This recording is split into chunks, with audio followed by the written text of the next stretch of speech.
Okay, ladies and gentlemen, thanks a lot. Please, if you could sit down and be as quiet as you can, that'll help our audio situation tremendously. Mark is going to kick off right now. Ladies and gentlemen, Mark Passio.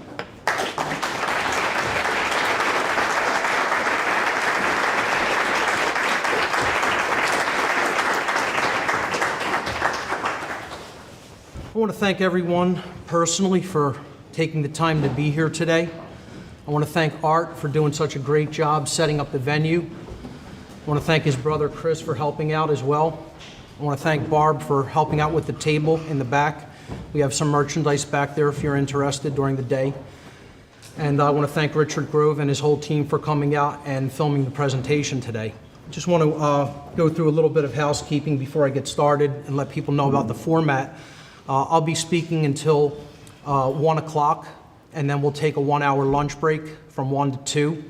There'll be a second session from 2 to 5 p.m., and then at 5 p.m. we'll be taking a second break, a dinner break from 5 to 6, and then we'll have a third session from 6 to about 8, which will hopefully include a question and answer session. Hopefully, if I stay on time with what I want to cover today. My seminar for today is called Demystifying the Occult.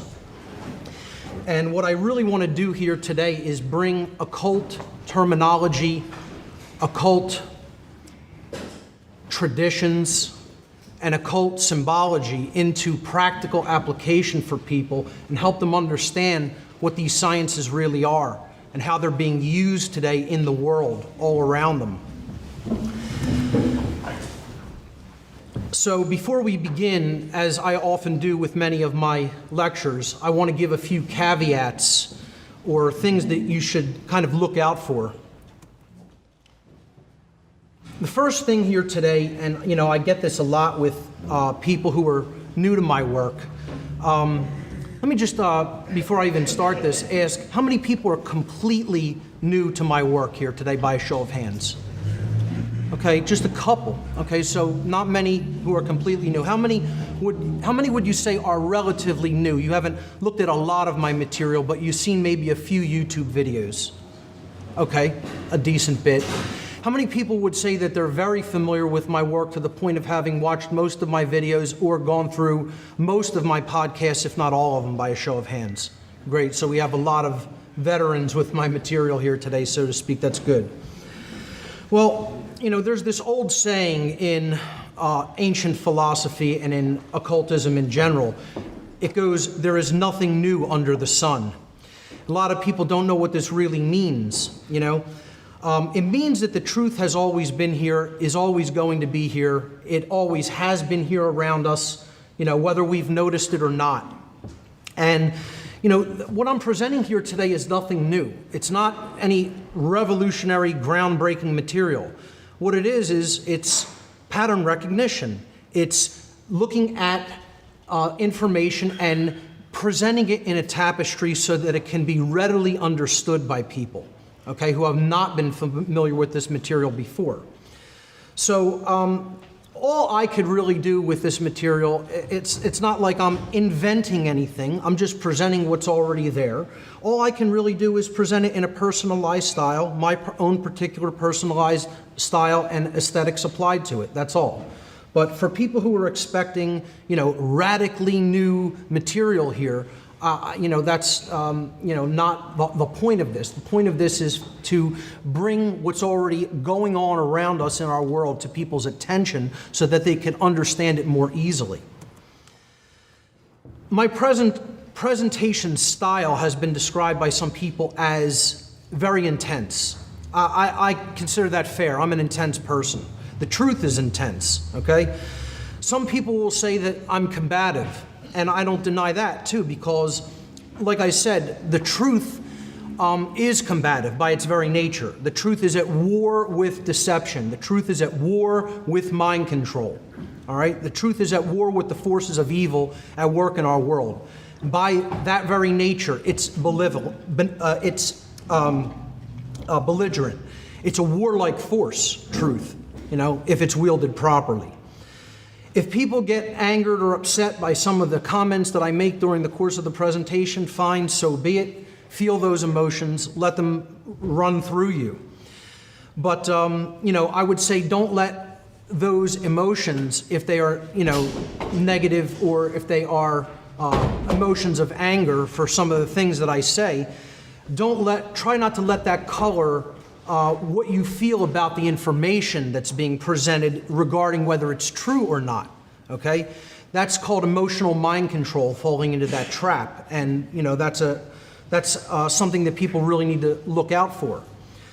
I don't present the information that I present, or I didn't decide to become a public speaker because this is just information I'm interested in or because I like doing this. Okay? I always have to laugh at people, especially in my personal life, who say, Mark, this is just stuff that you're interested in. Okay? I tell them, you have to be out of your mind if you think, telling people about that the world is in a state of slavery and mind control is my personal interests. So I don't do this with my time because I want to be liked, because I want to be popular, because I want to make friends, or because I want to make money. I don't do it for any of those reasons. I don't really particularly want to do this with my time. I do it because I recognize that in a time of universal deceit and deception that we're living in, and universal ignorance that the public is in, that I have a moral obligation to bring this information to public awareness so that humanity can turn the situation around, if there's still time left to do so. That's why I do what I do. Two other things people should try to do to take full value away from this whole seminar, and that's set your perceptions aside of me as the presenter. Very difficult for some people to do. Some people watch a presentation, they focus on the presenter the whole time. The sound of their voice, the way they dress, their mannerisms, their inflections, okay? You want to try to focus on the information as much as possible, not me. I'm not the important thing here, the information is. And two, be consciously aware, as I've already said, of your own impulses to possibly reject information that I'm going to present here today based on initial emotional response or reaction to what I'm saying. It is a logical fallacy to gauge the veracity or truthfulness of any information based upon your emotions, how you feel when you first hear it. So you may be upset, you may be a little scared. You have to put those emotions aside and try to gauge the information rationally. It can be very difficult. It's a difficult process, and I recognize fully what I'm asking people to do by making that statement. Another little caveat, this seminar is a tapestry of information. It's like a jigsaw puzzle. It is meant to be taken in as a whole, connected together, okay, in its entirety. To gain the maximum value from this whole seminar, I highly recommend that you stay for the duration of the whole seminar. Otherwise, you will most likely not recognize the patterns inherent to this tapestry, and more likely than not, you'll have wasted your time and money. And I don't want to see that happen with anyone. I want you to take full value away for taking the time to be here today.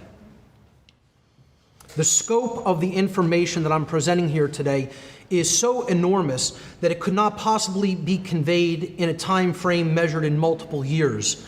Probably it couldn't be conveyed in a time frame measured in multiple lifetimes. Okay? This is a lifelong study. You could not possibly present the entirety of occult information in one seminar. Okay? I couldn't teach that to someone. You couldn't make the claim I have the entirety of that information. Okay? Again, this is a lifelong study. It's a journey over one's lifetime. And I want people to fully recognize that this material is introductory and rudimentary. I'm not here to speak to lifelong occultists who are going super deep into occult information. I'm here to whet the appetite of beginners, to try to kind of spark them on their own personal journey of discovery regarding this information. And please recognize I'm also putting this information out there online to people. It's not just for those in the room. It's for people who may be 100% completely new to it who are watching the seminar online. So that's really all the caveats I want to talk about before we get started. Now, my last presentation was called Streetwise Spirituality. What does it truly mean to be awake? I gave this back in May in St. Louis, Missouri. And it's about a 7-8 hour presentation, something like that. And in it, I presented a framework of 20 factors of what it means to really be awake. And they're all listed here. These were the main points of this seminar. I'm not going to read every one of them, but I just want to really say that what this presentation here today is it's kind of unpacking the number one factor that I presented in that seminar, Streetwise Spirituality. I said that the number one factor for what it really means to be awake, not this New Age hokum, New Age perception of what awakening means, but a very practical, feet on the ground, streetwise approach to spirituality. In that framework, what does it mean to be awake? My number one factor in my list of factors for what real awakening means was knowing about the occult and understanding that there are both light and dark aspects to it. When I really thought about all the factors that constituted awakening, and I structured that into a presentation, this was my very, very, very first factor, okay, after I looked at all 20. Because I realized that the thing that people who I consider unconscious or asleep do share in common, almost universally, is that those individuals know nothing about the occult at all. Zero. You know, the people that I consider not awake, the people that I consider still being manipulated, still operating at a largely unconscious level, all of them share that same factor in common. They don't know about the occult at all. Whether they be people who think it's just a political problem that can be solved by voting or just electing the right person into office, whether it's people who think it's just a financial problem and we just have to reel in the big banks and the Federal Reserve, you know, whether, you name the factor that they blame externally on the conditions that are present for humanity. They leave consciousness at the door. They don't talk about that as an issue. And again, universally, they have no knowledge of the occult. So that's kind of who I really am directing this presentation toward here today, is the people who don't have a frame of reference based in knowledge about what the occult is and the knowledge that it contains, which is what we're going to be talking about here today. So my first section is called, What is the Occult? I'll actually be presenting this information in three basic, is it three? It's four basic components. It's four basic sections to this seminar. The first is, what is the occult? It's a general overview of occultism and what it is, the knowledge that it contains. The second section of the presentation will be occult traditions, and I'll be breaking down in a very rudimentary way, because time doesn't allow to go into any depth, several different occult traditions. The third section of the presentation, I'll be breaking down many different occult symbols, some of the more prevalent symbols involved in occult symbology. And then in the last section, more likely than not at the end of the dinner break that we'll be taking, I'll be doing a case study in occult symbolism by presenting some of the very deep, spiritually significant symbolism in the major arcana of the tarot deck. And that'll be the last part of the presentation. So the first section, again, is what is the occult and why should you know about it? Why is it so important to know what the occult really is? People have different ideas of what is meant by the word occult. You say this to some people and they immediately think of an image like this, a conjuration of a demon, okay? And I'm not going to tell you that there aren't specific occult practices that may, involve something like this, or people believe, that this can be done or attempt to do it or possibly even do it. But, this is like more of a Hollywood variant, a Hollywood conception of what people think of as going on in the occult. You think of, those rebellious teenagers out in the woods with the black robes with a bonfire lit, sacrificing some animals, okay? This is a very limited perception of what the occult is, and it's often a wildly off perception of what it is and what it contains. The occult is so much more than that, and it's so much more significant than practices like this, which I would consider mystical practices. And I'm going to talk about mystical practices versus actual occultism, the study of the occult information. All right? So the first thing, before we get into a working definition or a practical definition of occult information or occultism, let's look at the word occult itself. For people who are familiar with my work, this is nothing new. The word occult is derived from the Latin adjective occultus. Occultus in Latin means hidden from sight, not easily seen. The word occultus in Latin, the adjective in Latin, comes from the Latin verb occultare. Occultare means to hide, to conceal, or to keep secret. And both of those words in Latin are in turn derived from the Latin noun oculus. Oculus means eye. So ultimately, occult information is that which is related to vision, to what one is capable of seeing or not capable of seeing. It is hidden information. It is information that is veiled. It is information that is not readily seen by most people. Okay, like an iceberg floating in icy waters. You know, the biggest part of the iceberg is often below the surface. You have to penetrate the surface to get at the bulk of the material. And that's the same with occultism. You know, the truth is hidden from view. It's veiled from sight. And you have to penetrate into the depths. You know, you can't just wade in the shallow waters to get this information and to understand it deeply. You have to go into the deep waters to understand it. And that involves going deeply into the self, you know, because that's what ultimately the occult is about. The occult is knowledge. Okay, let's get that straight from Jump Street, okay? We're talking about knowledge here, hidden information. And it's knowledge that is held very tightly by a few people on earth. It's not widely known. Okay, it's structured knowledge in many cases by different traditions. Okay, it is hierarchically organized in many different traditions. It is compartmentalized by some who want the people who are adherents of this information at lower levels, you know, they don't want them to understand the entire tapestry for many different reasons.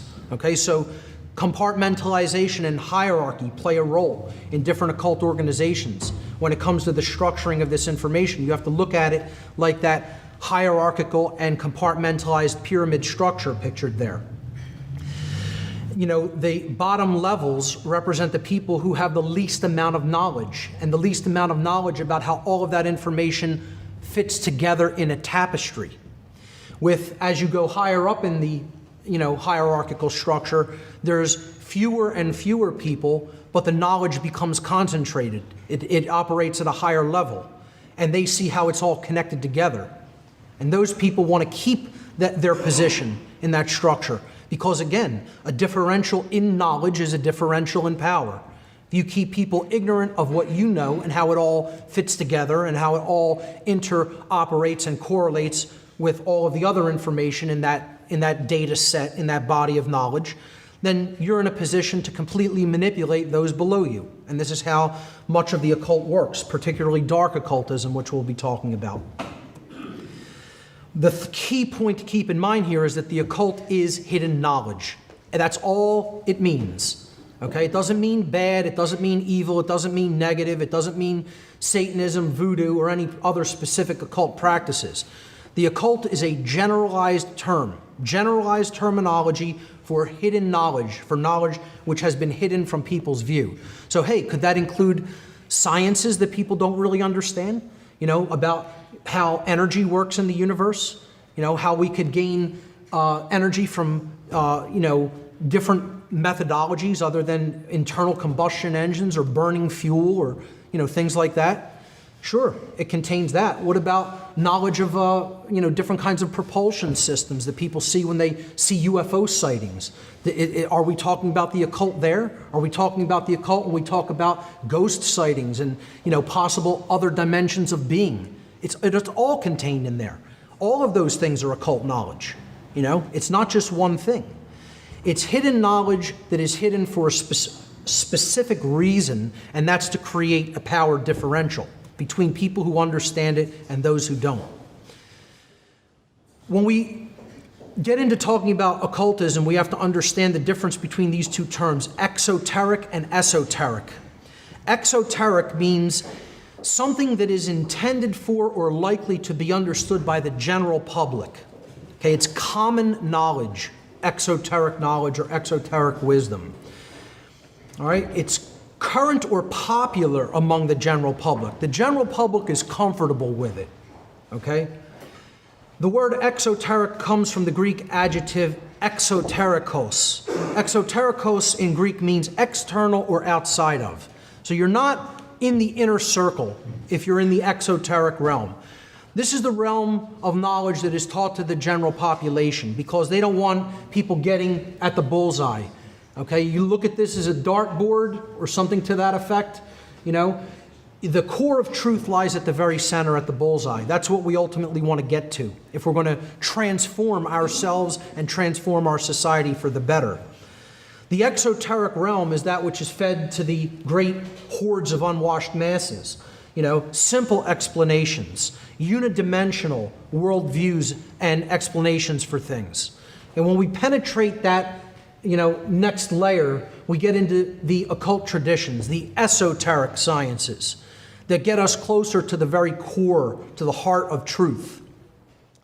The esoteric is information which is intended for or likely to be understood by only a small number of people with specialized knowledge or interest. Okay? It requires desire for it. You have to want it. You have to be interested enough to want it. You have to care enough to want to take it in. The esoteric is that which is hidden or occulted. It is mysterious. It is beyond the range of ordinary knowledge, experience, or perception. It is that which is communicated only to the initiated. The initiated means those who have begun. Okay, I tell people about my former involvement in the dark occult. And these dark occultists called the average human being, one of the very strange terms that they called the average person is the unbegun, which I didn't even understand what it meant when they said it to me repeatedly. The higher knowledgeable people in the dark occult would use this term, not the lower down minions. Okay? It was something that was used by people who directed a lot of these occult groups that I was involved in, these dark occult organizations. And, you know, again, I didn't understand what they meant by that until long after I had completely, you know, ceased my involvement with those groups. The unbegun. It means those who have not started at all. You know, they're still at a zero level of knowledge when it comes to occult information. So what this whole seminar constitutes is a process of initiation. It is helping people to get started, to begin. You know, and that's why my first section was before we begin. You know, it's prior to the initiation process. You know, and then delving into the occult for the first time is a process of initiation. And I ask people all the time, where do you see researchers who are presenting simplified, rudimentary information about occultism in general? You know, you could see people who break down occult symbolism and talk about the occult in general, but where do you see people really talking about what occult information is, what it contains, why it's important to understand, and break it down in a simple and practical way? It's a very rare thing. There's very few people who are willing to come forward and do that for whatever their reasons are for wanting to maintain their secrecy. But to go back to this, the esoteric realm, that word esoteric comes from the Greek adjective esoterikos, which means within or on the inside of. Okay? So that's what we're really talking about. We're in the inner circle now when we penetrate that veil of the exoteric explanations, and we're getting closer to the hardcore information, closer to that core of truth that we really want to be at. How is occultism different from mysticism? People will often think that these two things are completely the same and the terms can be used interchangeably. But I would say mysticism is a lower level of knowledge or experience or practice than true occultism, than a person who truly understands the occult. Mysticism as a term is derived from the Greek verb muo, the first part of mystic or mysticism. The verb muo in Greek means to conceal, similar to the Latin occultare. Mysticism is a loosely defined set of practices, beliefs, traditions, and experiences aimed at human transformation, evolution, and union with the divine.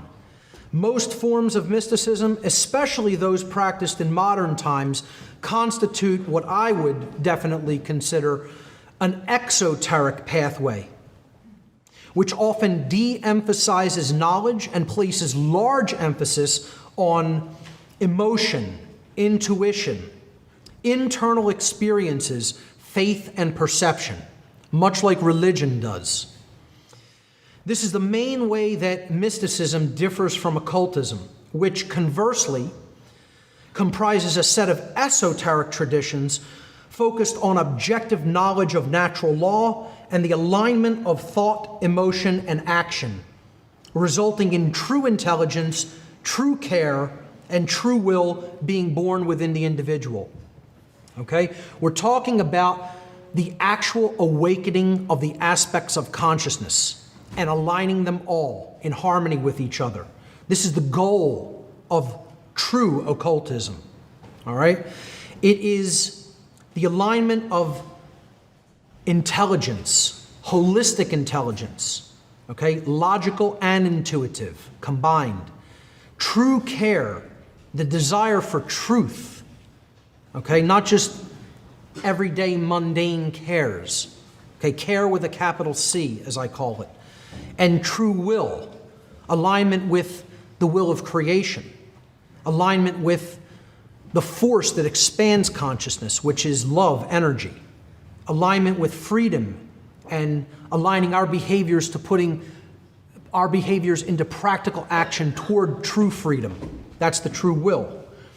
This is what the goals of real occultism are. Whereas mysticism often serves the self. Mystics, get into things like just meditative practices because they want to be more productive. They get into fortune telling, because they want to provide services to other people, perhaps for, monetary value. All kinds of different motivations drive mystical thought. People wanting simply to gain a leg up over their fellow man by certain knowledge or practices, okay? Or just improve upon themselves. The occult encompasses a lot more than that, because real, positive, true, light occultism has, again, a deep, objective knowledge of natural law principles at its foundation, and the alignment of the aspects of consciousness as its goal, okay? So that's how I would define the difference between these sets of practices. I would say that mysticism is an exoteric religion.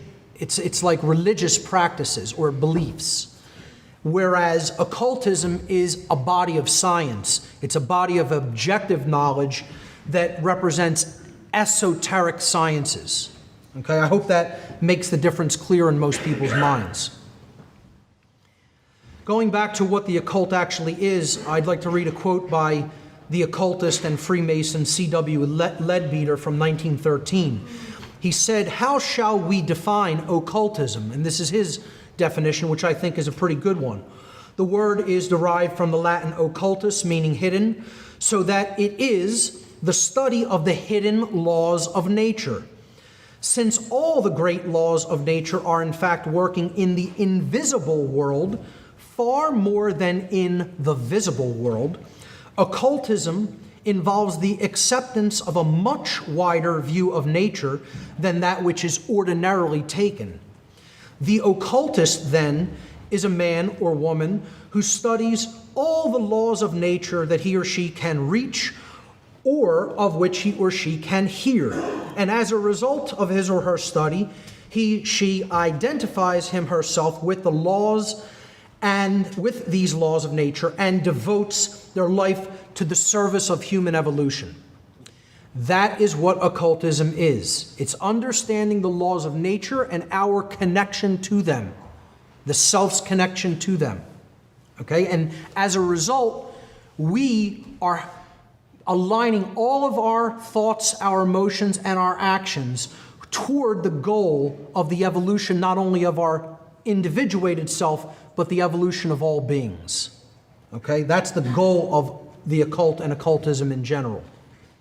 So this is my personal working definition of the occult. When I use the word the occult, this is what I mean by it, when I use the phrase the occult.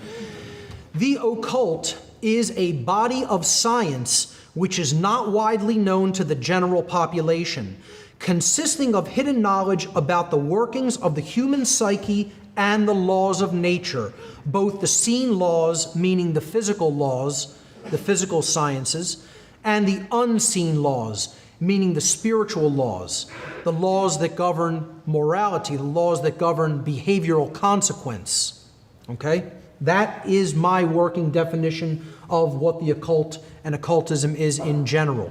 And I think it's a pretty simple, practical working definition. So when we're talking about hidden knowledge or occulted knowledge, what knowledge does occultism hide? What kind of knowledge are we actually talking about?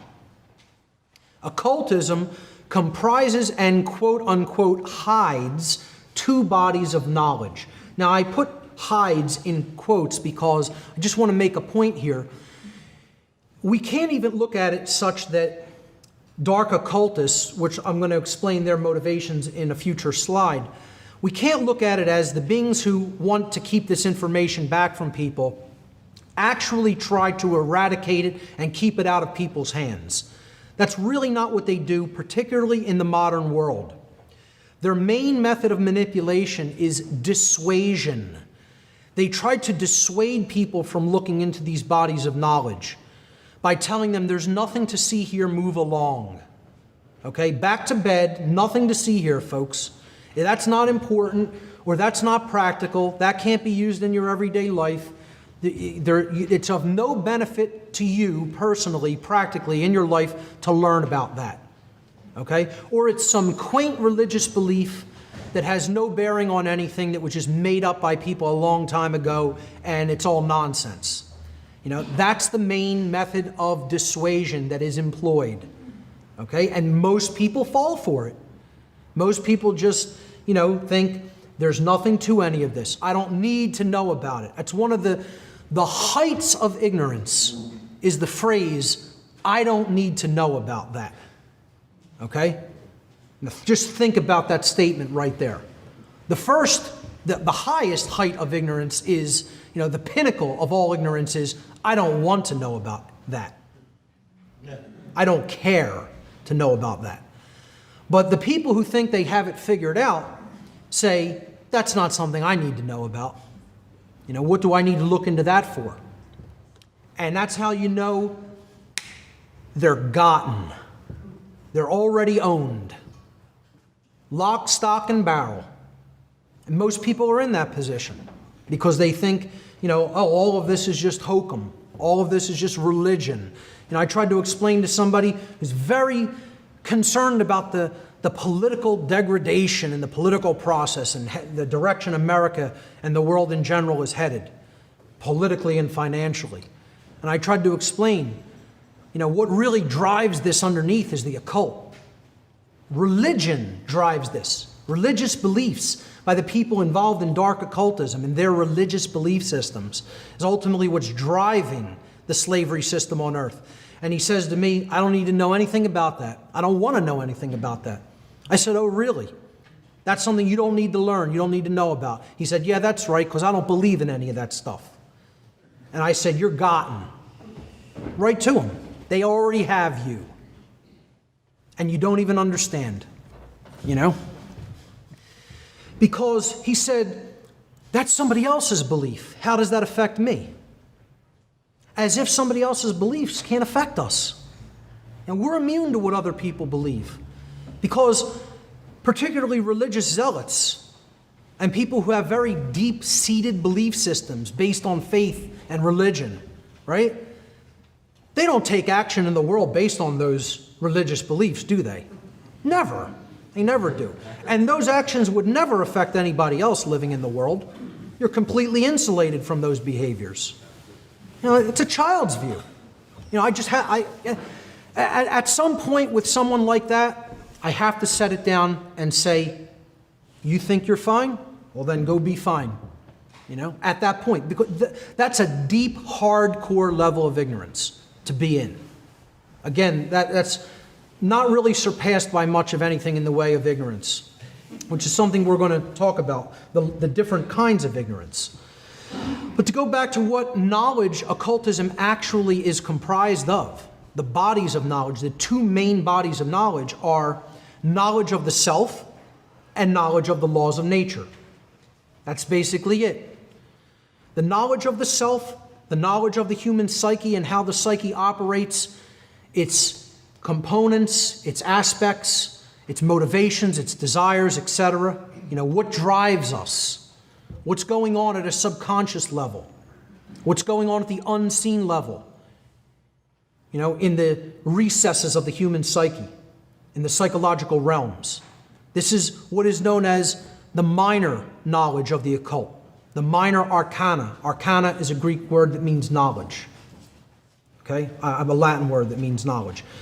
I tell people don't look at this because it's called the minor arcana or the lesser arcana as meaning of lesser importance. That is not what it means. It's just distinguishing it from that which is larger in scope as far as the kind of systems that it actually affects or that it governs. Okay, so you want to look at the part there on the left as this is the small scope of things, the scope of things operating at the individual level, at the individuated domain of the individual self. And then on the right-hand side here, you want to look at the major or greater arcana as simply being that which deals with the macrocosmic world, the world of large things, large systems of nature, okay? The physical laws that deal with dynamics and motion and gravity, etc. All of the physical dynamics, electromagnetism, etc. But then the major or greater arcana, the world of macrocosmic knowledge, also includes the knowledge of what I call natural law, the moral laws that govern the consequences of behavior of beings that have the capacity for holistic intelligence, or in other words, universal moral law, the laws that govern consciousness. These are the two bodies of knowledge that comprise all occult knowledge. And I ask people when I explain to them the two bodies of knowledge, what is not contained within these two groups? What knowledge that is of any significance, except, the football and baseball stats, okay, is of any significance in the realm of human life? I would say if you control these two bodies of knowledge and you're trying to dissuade people from looking into them, then you have people manipulated from the get-go. They don't have a chance if they don't understand these things. And it's the same thing like in the ancient priest classes that wanted to control the population. The priest king would go up to the top of the pyramid and tell people, hey, the great sky beast is getting ready to eat the sun, and it was an eclipse. It was a solar eclipse. And he's going to eat the earth next if you don't bow down and give me total power. And if you accept me as the intermediary between the gods and yourself, then, in a few minutes, the sun will come back and, life will continue on earth. And it worked beautifully because these people had no knowledge of the macroscopic laws of nature. They didn't understand the physical sciences and astronomy in particular back then. They didn't understand how that motion worked and how that phenomena worked. So that's how a differential in power can be created when you have a differential in knowledge present. A major point to keep in mind, and this is something people constantly take a unidimensional viewpoint regarding. So many people want to say, oh, all the occult is bad. It's knowledge, folks. It's not something that is universally good or universally evil. It's knowledge and what we do with it. That's it. It's a tool. It's a tool set. Would you say astronomy is good or evil? Would you say mathematics is good or evil? Would you say biology is good or evil? It's knowledge.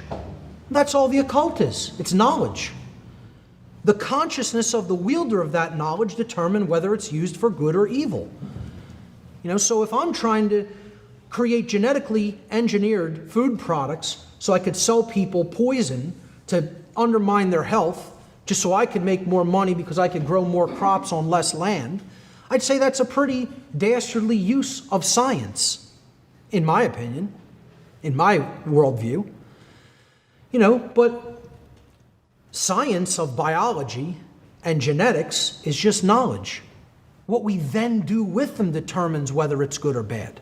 The same for the occult, and that's how we have to look at it. The occult is a double-edged blade, however. There is, again, a light side to it and a dark side to it.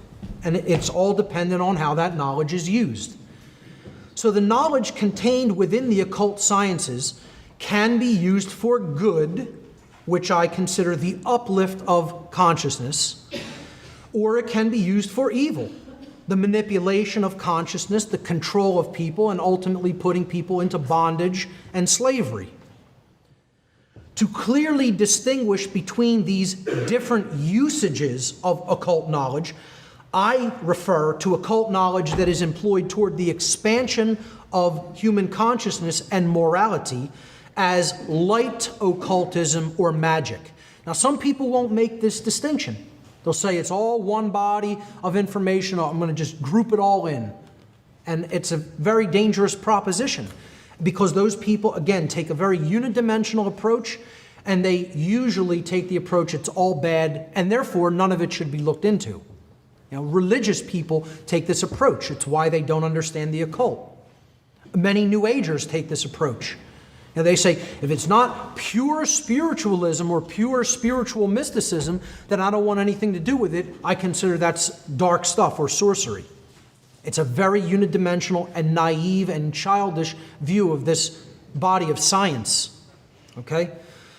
So that's what I call light occultism. When you use this hidden knowledge toward the uplift of humanity, toward the expansion of consciousness and the expansion of morality.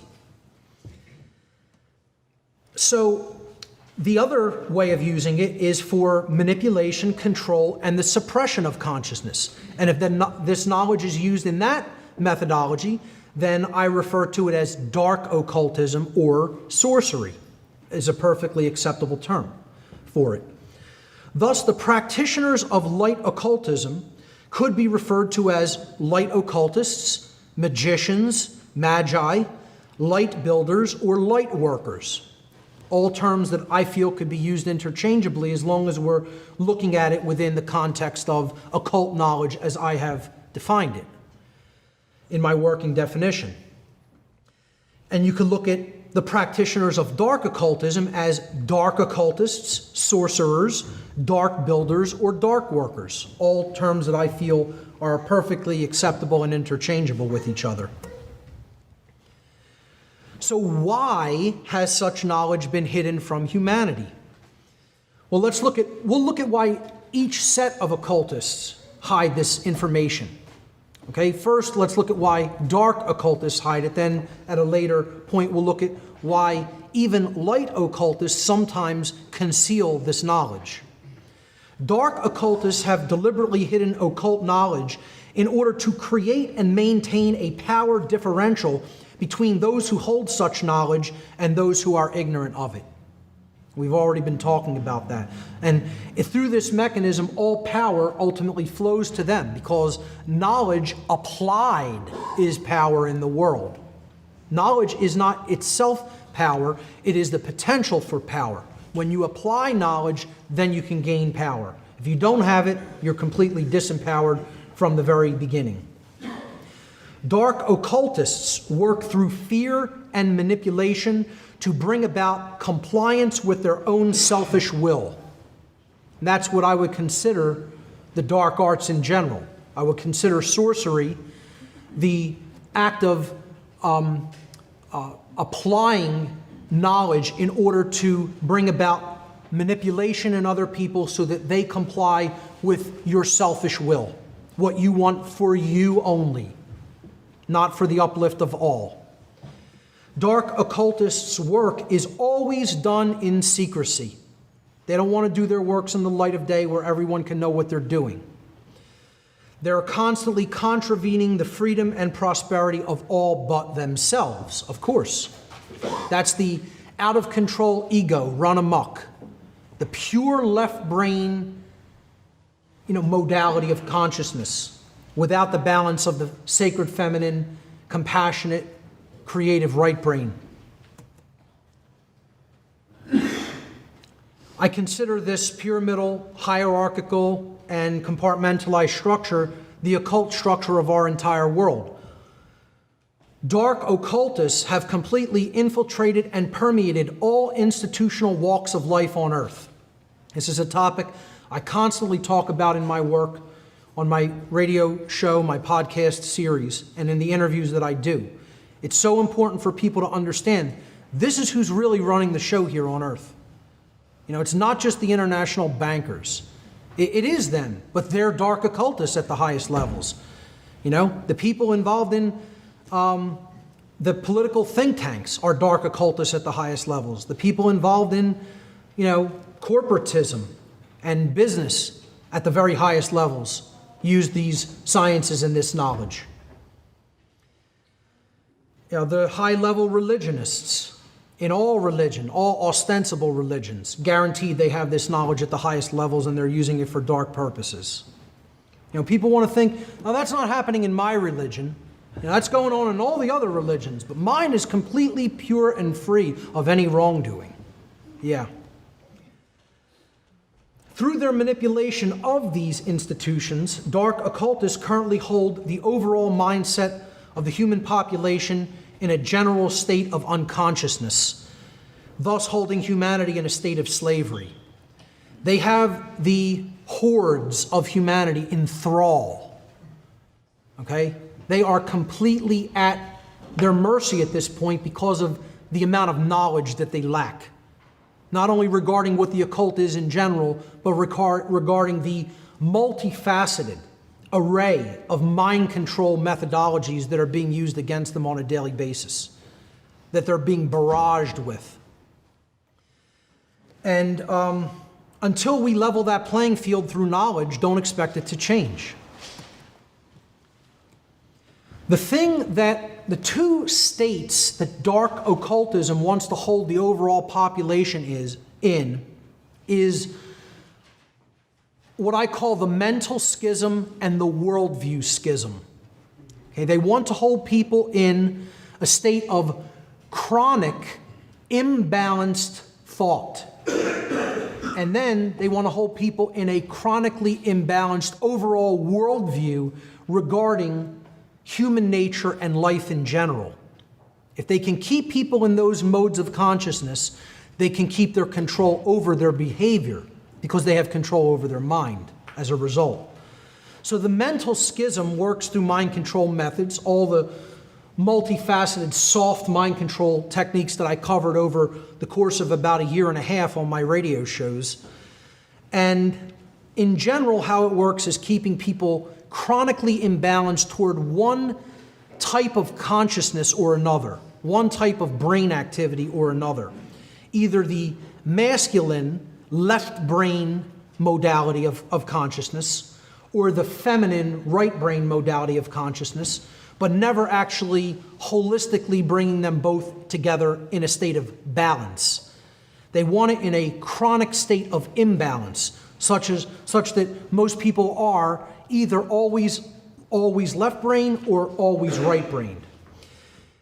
If the left brain, the masculine component of the brain, the intellect, depicted here by the upward pointing triangle, which is an ancient archetypal symbol known as the blade, representing masculine energy, a rudimentary phallic symbol archetypally.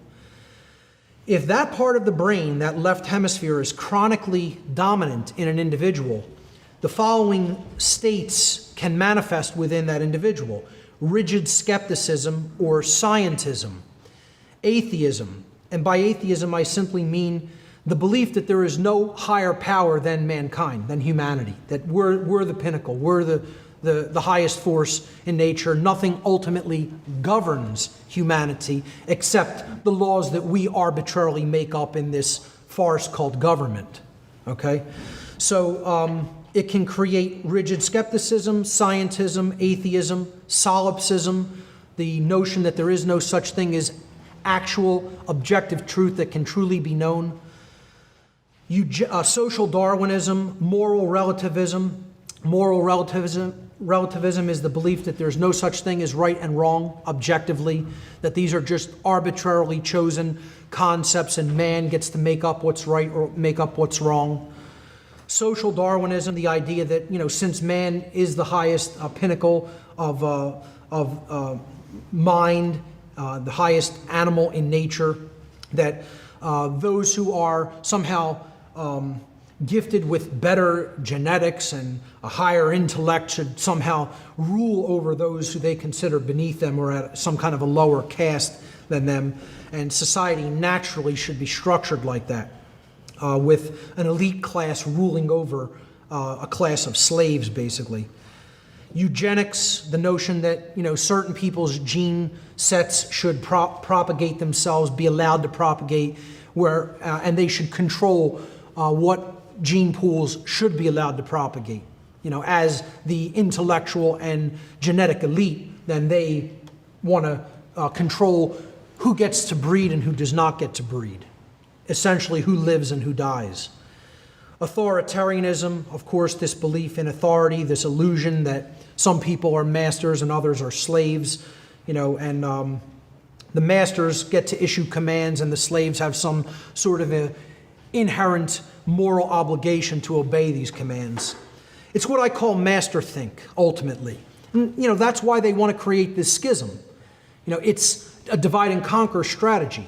It's a very structured arch, you could look at it, where these two forces, combine and lean against each other. Left brain imbalance leans against right brain imbalance, creating a very rigid structure which is difficult to disassemble and take down because these forces play on each other.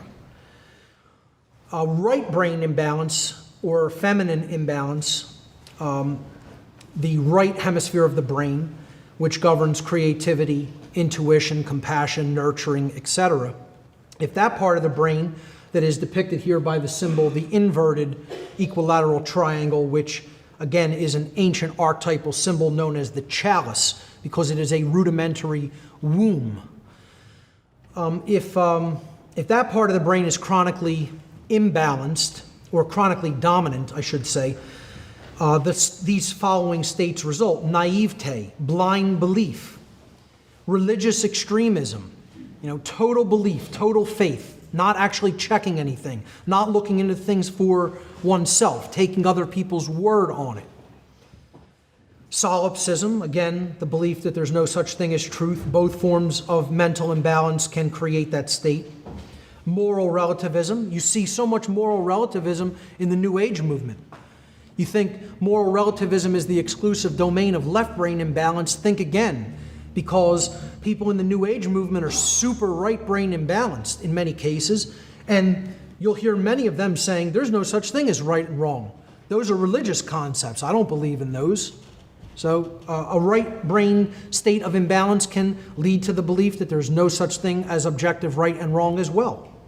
Feelings of unworthiness, feelings of self-loathing, falling into patterns of following other people's orders, because hey, if you're naive, if you blindly believe, and you don't really believe there's such a thing as absolute objective truth, then I'm going to take somebody else's word for it. And if they say this is what's right to do, then I'm just going to go along, follow their orders. So many people are in that extremely imbalanced, dangerous state of mind. And I call all of this imbalanced thought slave think in general. And that's what the dark, occult, overlords right now at our time in history.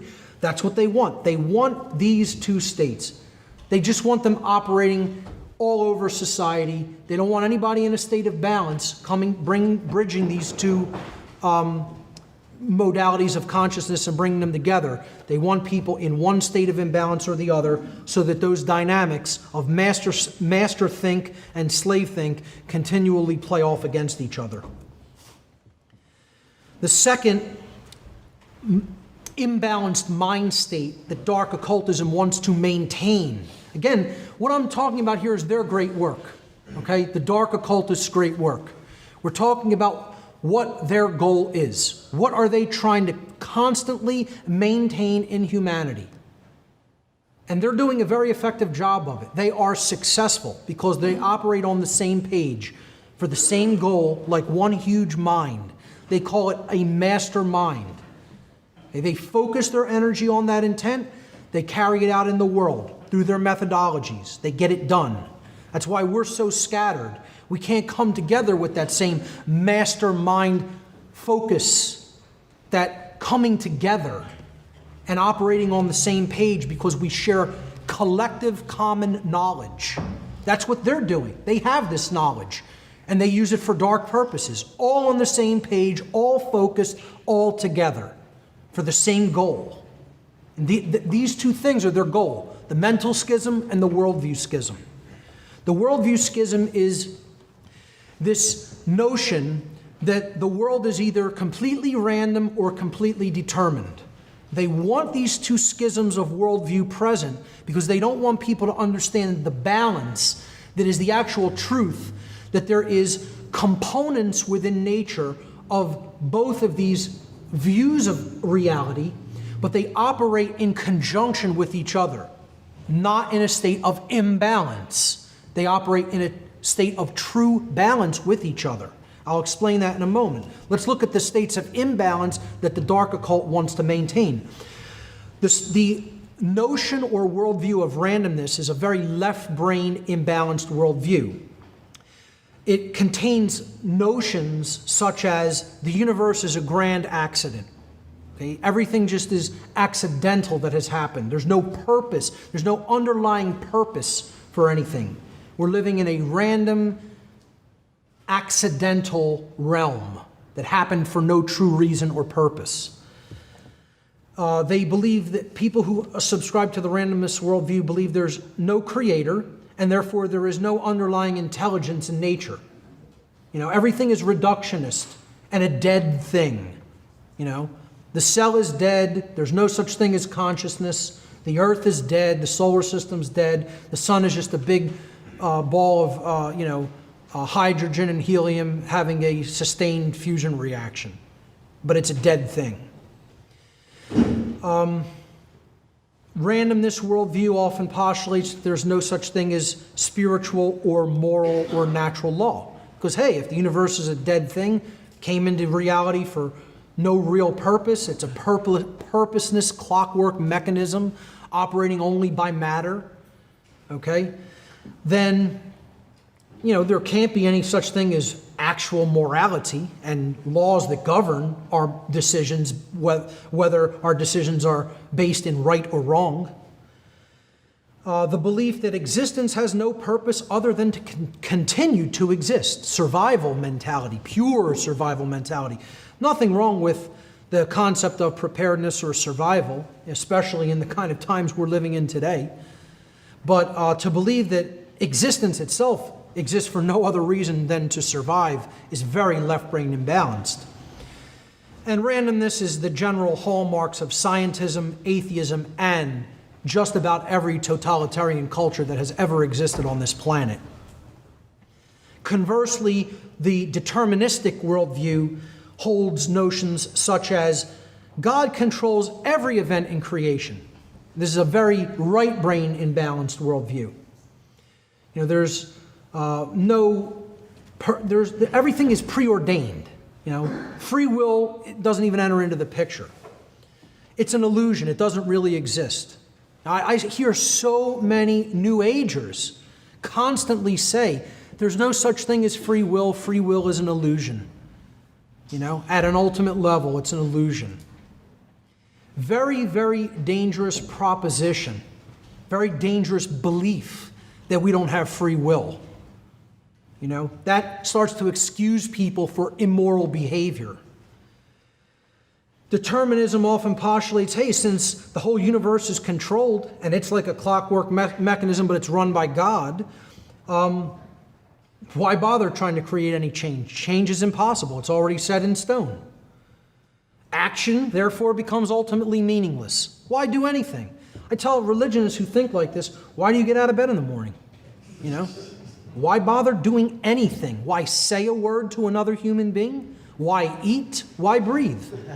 Why not just lay in a supine position in the corner somewhere and wait to expire from malnutrition and dehydration and then go back to dust?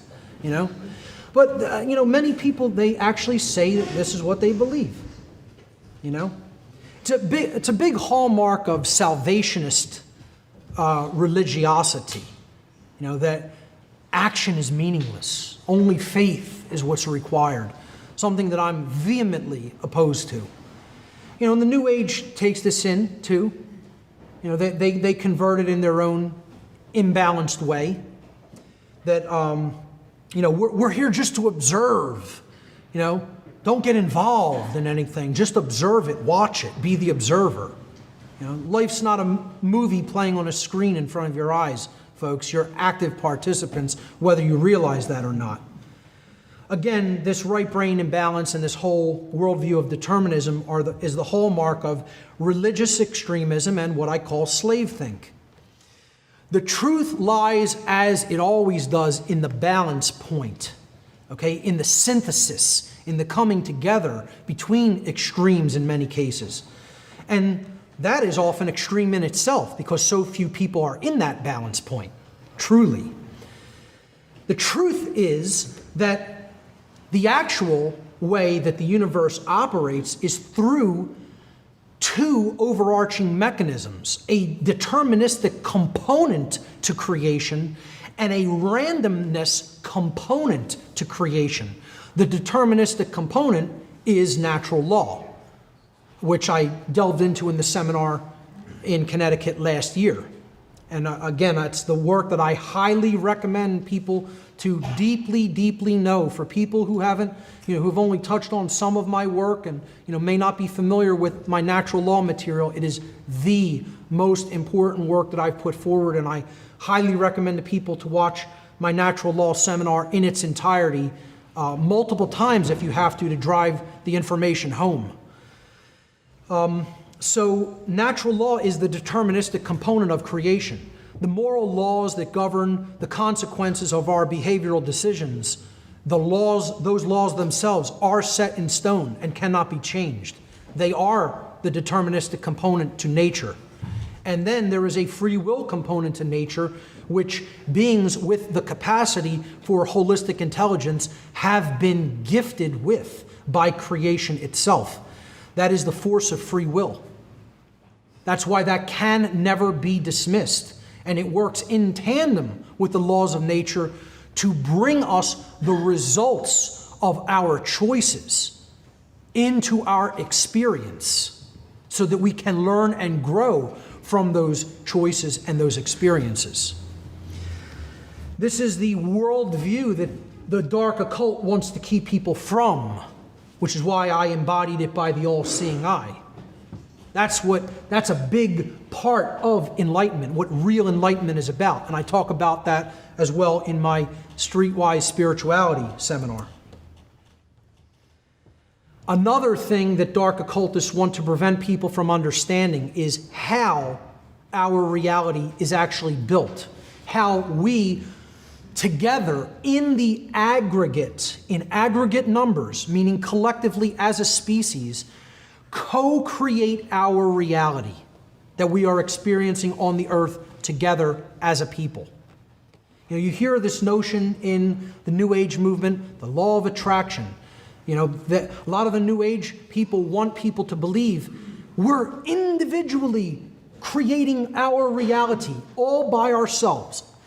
Mark Passio does not create Mark Passio's reality entirely what I experience by myself, by how I think. Other people are involved in that process. It's a co-creative process. Okay? Because if someone randomly does something violent to me, I did not create that experience. This is a total misunderstanding of the law of attraction, how the law of attraction works. All right, free will is involved. I can do something completely random. So can other people, because they have the capacity for free will behavior. So we're not creating our reality individually, at an individuated level.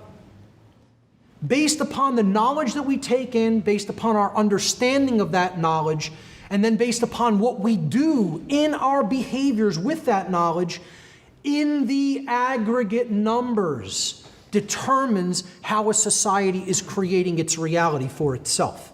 It happens on a societal scale. So dark occultists know how this principle operates. And that's why there's the level they always want to control reality from. That's the level of reality that if you're a dark occultist, that you want to get to, that you want to poison the stream of, that you want to limit access to, that you want to dissuade people from looking into. It's the knowledge itself. What I'm going to build here in this slide is actually the trivium. It's the ancient trivium methodology of truth discovery, which I also broke down in my natural law seminar. It's called knowledge, understanding, and wisdom. In the modern trivium, it's referred to as grammar, logic, and rhetoric. There's also what I call a computer analogy model of the trivium, which is input, processing, and output. But they're all ultimately the same thing. So this is the grammar or input step of the trivium method. It's taking in all the seemingly disparate pieces of information that are out there. You're gathering your grammar, you're gathering your different pieces of your vocabulary. Available information constitutes potential knowledge that we can gather, that we can process, that we can come to understand, and then that we can act upon. If we don't do that, we have ignorance. We haven't even looked at it. So the opposite of knowledge is total ignorance. You haven't even begun looking into it. The second level of how our reality is built is it's built atop knowledge. On top of that knowledge as a foundation, you either have a grasp or an understanding of those principles or you do not. So you either learn what that knowledge means and how it works, or you don't have a deep understanding of that. So these are decision-making, filtering processes. This is the logic step of the trivium, or in the computing analogy model, this would be the processing step. These processes take place in the human mind and are chosen by each individual based upon the available information that they have taken in. So if you haven't done your grammar, or you haven't aggregated your knowledge in step number 1 of this process, you can't possibly do the processing and come to an understanding of it. That's why so many people have no understanding of the principles of the occult sciences, because they haven't even started beginning to learn what the occult is or what it contains. So you can't possibly arrive at an understanding of how the universe works if you haven't gathered that knowledge. Then the third step in this process is acting, actually taking action based upon your understanding. Each individual in a society, each individual's behavior is based upon the quality of their decision-making processes that they exercise in step number 2, which in turn were based on the quality of the available information which they took in. Now again, notice, wisdom is action. It's different than knowledge. It's different than understanding. All right? Knowledge is something that exists inherently, and you can take it in objectively.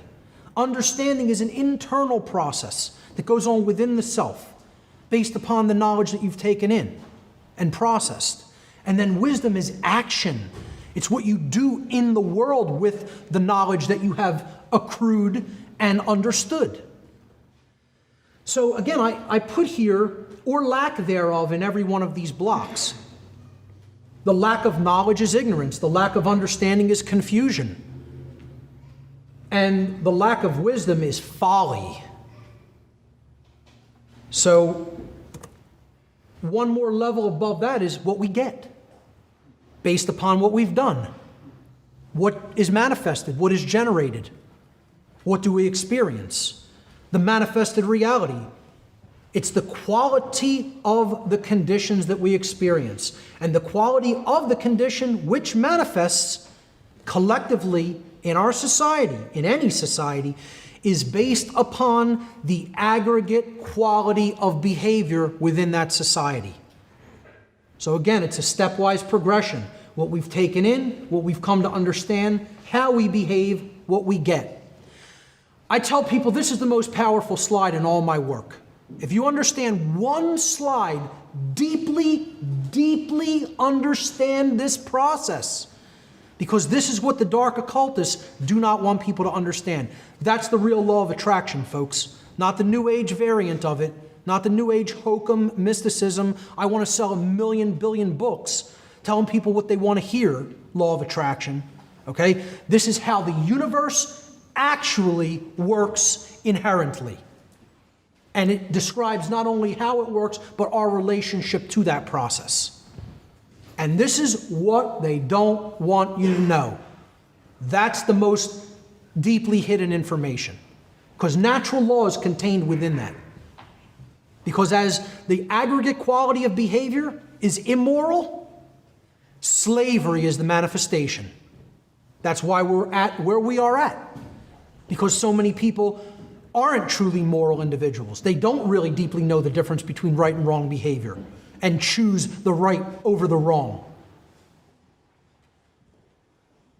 So, as long as they can keep that back from the bulk of humanity, from deeply understanding, they're always going to be in control.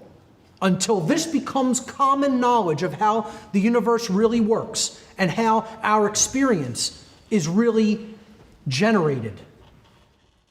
And we understand as in the aggregate we become more and more moral of a civilization, then our civilization becomes more free as we become more moral.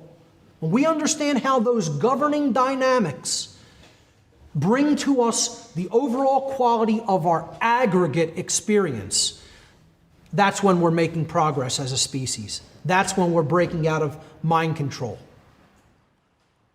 And that's when we're countering the dark occultists' great work. Now, why do light occultists hide occult knowledge? Because they do. Light occultists also hide occult knowledge. Light occultists have hidden occult knowledge in order to prevent its complete eradication during Exedian, draconian times. And at other times, they have hidden that knowledge to prevent it from falling into the hands of would-be dark occultists. In other words, those who knew of the empowerment that could be gained from such knowledge, but who wanted to use it for immoral purposes or for purposes of manipulation and control.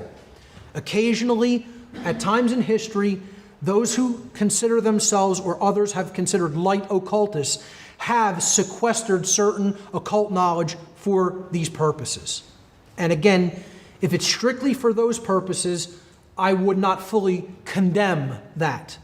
However, at certain stages in history, like the one we're in now, where this information could be brought forward without immediately being, burned at the stake or something like that, or tortured in a horrific way, I do not agree with hiding it even for these purposes.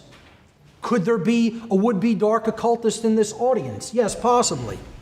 I gave a lecture one time at a food market in Philadelphia, and there were some teenage children around the age of 17 or 18 in the audience who wanted to know all about the occult symbolism that I was going to talk about, because they actually wanted to use it for manipulative purposes. They wanted to learn about the archetypal ways that symbolism could be used. And somebody who knew them told me that was why they came. And I said, hey, let them understand it. Because if everybody understands it, the playing field is leveled. Then nobody can use it for those dark purposes because you're empowered by knowledge. And if you see how they're using it, you say, oh, I know how that's being used. That's not going to have an effect on me. It's like gun ownership. It's the same thing. I want everybody to own guns because the only way you're ever going to stop a bad guy with a gun is a good guy with a gun. You know, as long as guns exist in the natural world, that's the reality of the situation, whether anybody likes it or not. Get as offended about it as you want. You know, so it levels the playing field. When you want to take something away from one group of people and only have it in the hands of the other group of people, there's a huge imbalance in power. So I'm for egalitarianism when it comes to natural rights and when it comes to the dissemination of knowledge. Everybody should be on equal footing as to their ability to take in what they desire to take in. And in that sense, no knowledge should be sequestered. The great work of light occultists, in stark contrast to the great work of dark occultists, which we've been talking about, is the distribution of occult knowledge freely to humanity, thereby ending the slavery of humanity by eliminating the widespread ignorance which dark occultists exploit to gain and maintain their control.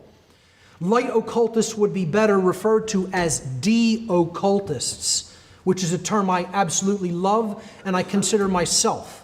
I don't even want anybody to call me a light occultist or an occultist in general. I like to be called a de-occultist. That's my task. That's my work.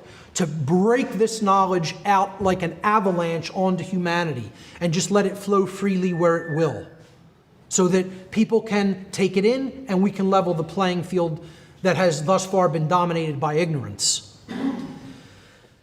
So light occultists, I feel, would be better referred to as de-occultists because what de-occultists do is reveal and spread knowledge which has been hidden and which must be known, commonly known.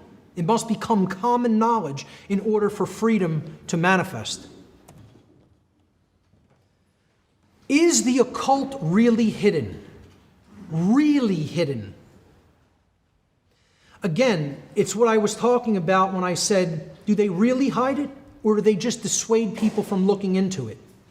Is this knowledge truly inaccessible and completely hidden, or is it out there for anyone who wants it? Well, I would make the argument it's out there for anyone who wants it. I mean, we're drowning in information. If anything, it's become a little bit more difficult to even get the information because of how much nonsense you often have to weed through to get the real material. It's covered by the signal is often covered by noise, you could say. But are we living in a nescient society or an ignorant society?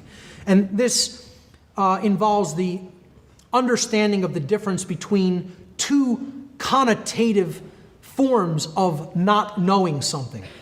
I call this the context of not knowing, nescience versus ignorance. Most people have not heard the word nescience. It's a fairly antiquated word, not used much in colloquial English these days. Nescience comes from the Latin verb nesciere. Nesciere in Latin means to not know because knowledge was absent or unattainable. Well, is the knowledge of the occult completely absent? Is it totally unattainable? Can we not understand it because we don't have access to the knowledge? We don't have access to that baseline level in that trivium process, the grammar, the input? Is it present in our world or is it absent in our world? I'd make the argument it is completely present. Not only is it completely present, it is accessible at anyone's fingertips who has the desire. And again, the colors I've chosen for this presentation as a brief aside, since I mentioned the concept of desire here, are not just fall colors, okay? Although that's a part of it. But this is about, the color orange resonates with the concept of desire in the occult, of wanting something, of wanting to know particularly, okay? And are we a society that truly wants to know? You know, I don't consider us a nescient society. when we look at the meaning of the word ignorance, coming from the Latin verb ignorare, which means to not know, even though necessary information is present, because that information has been willfully refused or, key word here, disregarded. For whatever reason. I don't want to know it. That's too difficult for me to comprehend. I have to expand my worldview in order to take that in. I've been dissuaded from looking into that. I've been told it's not important. Dissuasion and disregarding information work hand in hand with each other. So, by a show of hands, how many people think we are living in a nescient society? By a show of hands, nescient society. The information that humanity needs to know is completely unavailable to us. Anybody? No one in the room. That means 100% of this crowd, at least, thinks that we are living as an entire species in a state of ignorance, in the aggregate. Of course, there are very knowledgeable individuals within humanity, but as a species, in the aggregate, we are an ignorant species. We ignore that which is present, that which is all around us, that which is capable of empowering us and setting us free, but we don't want to do the work. We don't want to put the time in. We don't want to make the effort. You know, I have to laugh at people who think, you know, this is just an interest for me. It's your hobby. It's something you want to do. I sat in the room that basically like a hermit, literally, in a room for years. People said, Mark, what are you doing? Why aren't you even interacting with other people? Why are you sitting in a room day after day after day after day after day? It's called reading. And that's hard work. That's a lot of effort. That means you're going to sacrifice your time. That means you're not going to do other things, because you're going to make the effort to care enough to take in what is necessary to take in to transform and then help to transform others. That's a work of a labor of love. It is a work of willpower and care, which is why most people don't want to do it. Most people are in the state, I can't be bothered. I don't have time for that. I'm too busy. I don't need to know that. I already have it figured out. I know everything I need to know to get by. That's where humanity's at, folks. So let's begin an initiation. All right? Again, initiation means beginning. We're going to look at some different schools of occultism, different occult sciences. I call them the many paths or the many ways, the many methods to the same place, to the same destination. So this section constitutes kind of an occult initiation about the very basic generalized concepts of some of these occult traditions. Again, time is not going to allow me to go into great depths or details, nor is this presentation intended to be a very in-depth introductory work. It's intended to be rudimentary for people who are just learning about this information for the first time. Occult traditions, many paths, one destination. I'll just say at the beginning of this section, and I'll kind of highlight this as we go through these traditions. Ultimately, all of the esoteric traditions were designed specifically to do one thing, and that was to convey a working knowledge of natural law to the initiates of that tradition, which means a working knowledge of how the universe actually creates through the interaction with our free will decisions, with our free will decision-making processes. We are co-creating with the laws of the universe the experience that we are having, that is being generated for us, okay, as a result of those laws operating in conjunction with our free will. That's what the occult has always tried to teach people. See that one slide, with the building blocks on top of each other, the trivium process resulting in what manifests in our world? That's ultimately the occult. That is the occult traditions. They were trying to teach people how the laws of nature work in conjunction with the decision-making processes of the individuals of a society. So let's look at a few of these traditions. Probably the oldest occult tradition on earth is shamanism. And some people don't look at it as an occult tradition. I personally do. And shamanism, like the occult in general, isn't one thing. You can get down into, subsections, subgroupings of shamanistic practices. Different practices are practiced in different regions of the world, in different cultural regions, different geographic regions. In general, I feel that shamanism grew out of very, very, very ancient knowledge which was brought here from another place, ultimately. And this connects with my work in cosmic abandonment and the information I've been going through on my radio show recently. But I think the earliest shamans were working with high-level, ancient knowledge, and they were working with knowledge of spiritual realms and different levels of consciousness that are out of the ordinary, out of the realm of what we would consider ordinary levels of experience or consciousness.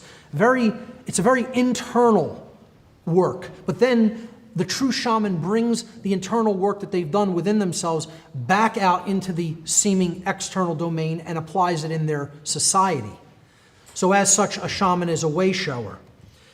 What shamanism actually is an ancient tradition of knowledge comprising practices that involve a practitioner reaching altered states of consciousness via diverse techniques. Some of these techniques can include music, dancing, endurance practices, endurance scenarios, extremes of temperature, or ingestion of hallucinogenic compounds, and many other techniques as well, in order to encounter and interact directly with intelligences existing in purely spiritual domains.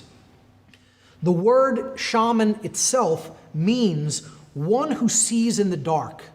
As a word, that's what it means. So while darkness is present all around, the shaman can still see in the darkness. He has night vision, in other words. And he's employing that for the benefit of the people around him who have difficulty seeing in that darkness. Again, as such, shamans were considered way showers of their people, those who are capable of showing the people of their society the way out of darkness and chaos and into the light of knowledge. Shamans were those who had attained understanding of both the forces dwelling within the human psyche, which was the bulk of their work. The bulk of their practices dealt with those techniques to work with the psyche, particularly the very deeply nested and dark material of the human subconscious.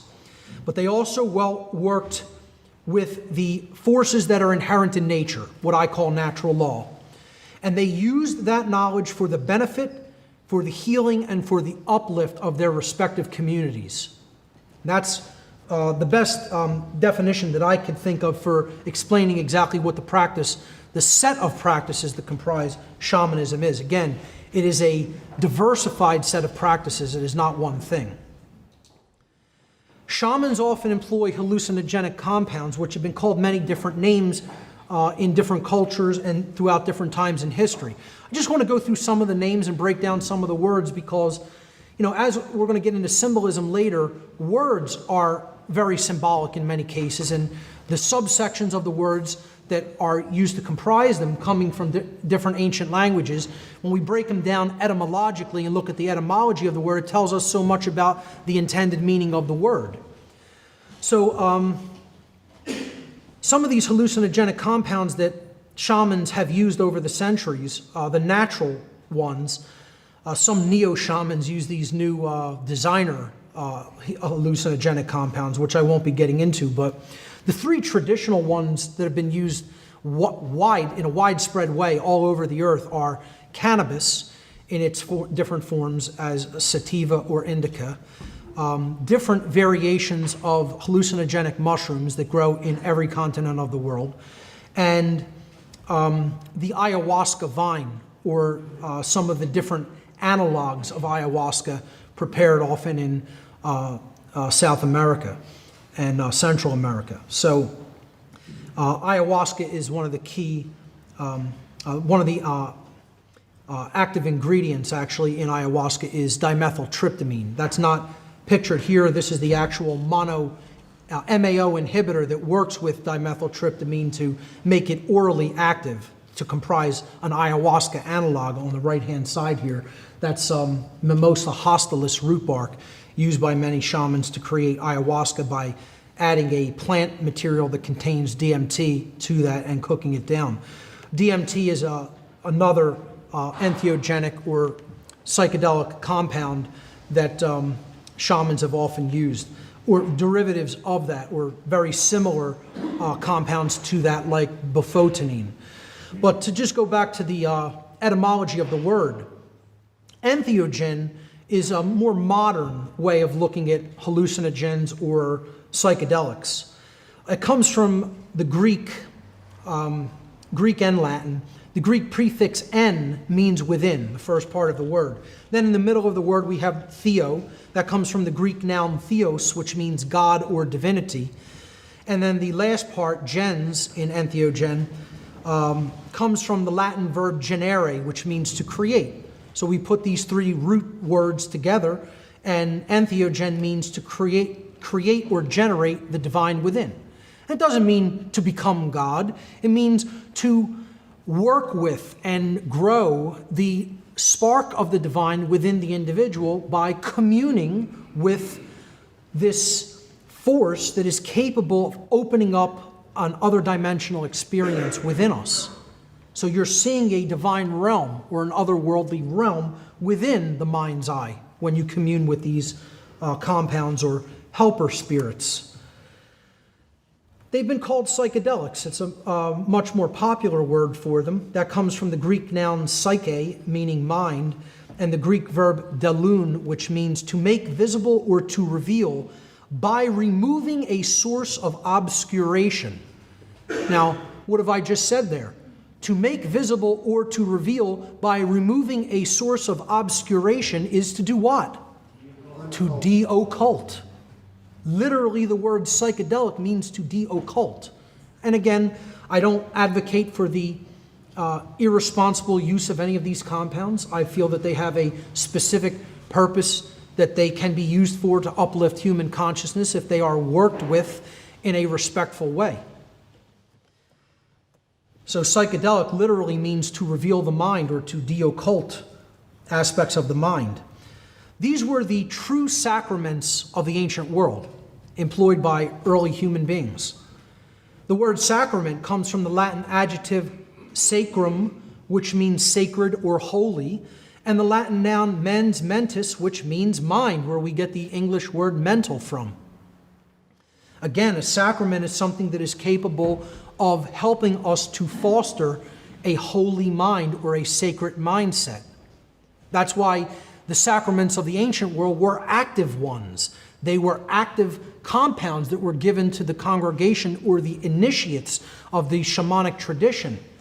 Now, in today's religion, it has become an esoteric religion, a fragmentary memory of true shamanism of the past, of the ancient world, and we now have inert sacraments that are often given to religious congregations, which don't actually provide any different or mind-altering state of consciousness. Sacraments or psychedelics or entheogens have also been referred to as communion. This is a religious term, of course, in the Christian tradition. It comes from the Latin preposition com, which means together, and the Latin verb munere, which means to build or to strengthen or to fortify or to protect. So when we look at the word tradition, etymologically, it actually means to build together. And that's what communion within a community will help you to do. It'll help you to build strength together and to come into a state of protection by understanding morality and natural law. And finally, these compounds were simply referred to, probably the best word you could refer to them as, medicines, because they're true medicines, especially cannabis. You know, and that's something people really need to do their homework about and then spread that information to a lot of other people. Cannabis is one of the most potent medicines, particularly just about for curing any chronic ailment, but particularly for healing cancer of all kinds. And this is something that has been occulted from most people's view, because pharmaceutical cartels, they want to clean up and keep people dependent on their drugs loaded with harmful effects and side effects for the duration of their natural lives. A real medicine, the word medicine comes from the Latin noun medi, which means the middle, the center, or the balance point, and the Latin noun sinus or kinus, which means ruin, destruction, or chaos. So when we put these together, what a medicine does is it brings balance to ruin. It brings balance to that which once was in ruin. Is that not what a true medicine is supposed to help us to achieve? To re-achieve a state of balance. In other words, to bring order to that which was in chaos. And ultimately, what the shaman really worked with was knowledge. Okay, that's the most important thing that can bring balance back to a society that is in ruins, or to bring order back to a society which was in chaos. Knowledge was the ultimate medicine of the shamanic culture. Which brings me to the point, and this is going to be a pretty controversial point of view that I'm going to lay out here. But if you actually look into this point, you will understand that this is the case. And many people will not advocate for this position, and I will. This is something I make no bones about advocating for. A shamanic culture was very controlling of their young. And I don't even want to use the word control. It was very strictly guiding of their young. Let's use that expression, okay? Control takes a very negative connotation, because control is often for a manipulative purpose designed to bring about the desire of the person who's doing the manipulation, okay, their own selfish will. Shamanic education is something that I think people need to more deeply understand about what it was and how it was done. I talked about this a little bit at the end of my last seminar, and started to talk about it at the end of the last time I was in Connecticut last year in the question and answer session. Many shamanic cultures throughout time have employed a strict system of moral education, the teaching of natural law principles for their young. In such an educational system, it is deemed unacceptable for their young not to learn the objective difference between right and wrong behavior at an early age. Again, this is something that's not even taught in our society. In any schools in the world, anywhere in the world, are teachers really teaching the difference, the true difference between right and wrong behavior? Are we teaching morality to our children? How many parents are even doing it, let alone teachers in schools? We're sending them off to a state-run educational system that wants to teach them compliance, obedience, and make them malleable so that their minds are easily molded to whatever the state wants them to be. That's why it's called outcome-based education. Well, shamanic education can be looked at as a different form of outcome-based education, because the ringer or the gauntlet that the shamanic culture was putting their children through was, you're going to come out the other end a moral human being, or you're not going to live in this culture.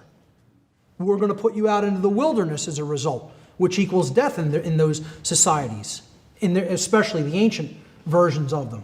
In the modern world, these practices are largely dying due to there not really being any shamanic cultures practically left, and the rapid influx of modern civilization and technology and cities, etc.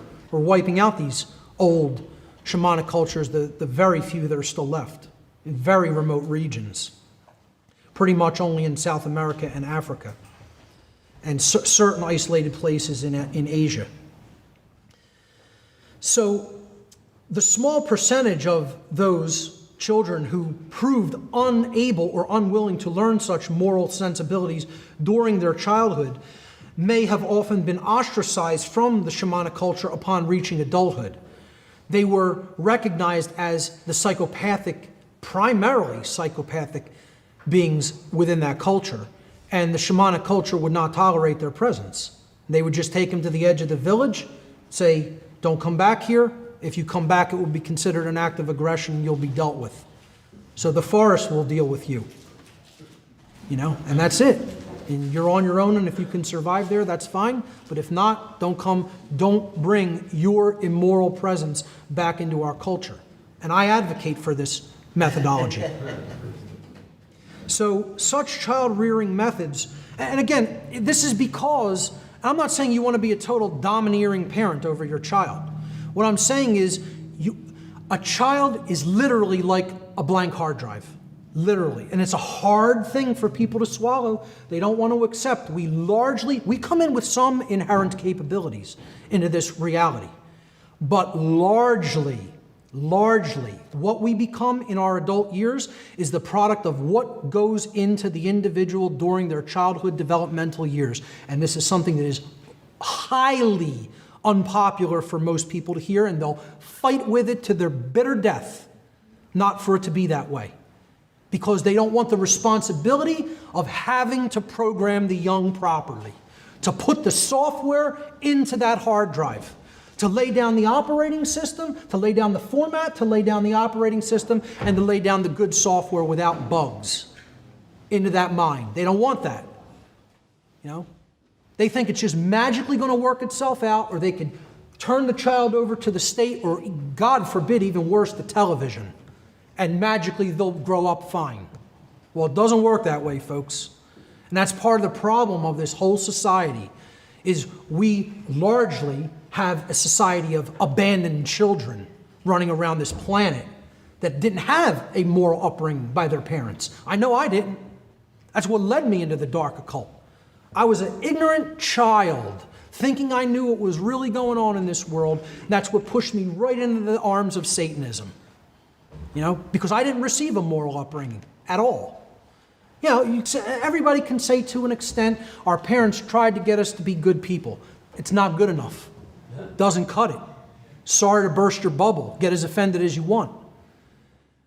If parents can't definitively teach objective knowledge of what is right and what is wrong to their young, there is absolutely no possibility of that child truly growing up as a true moral being.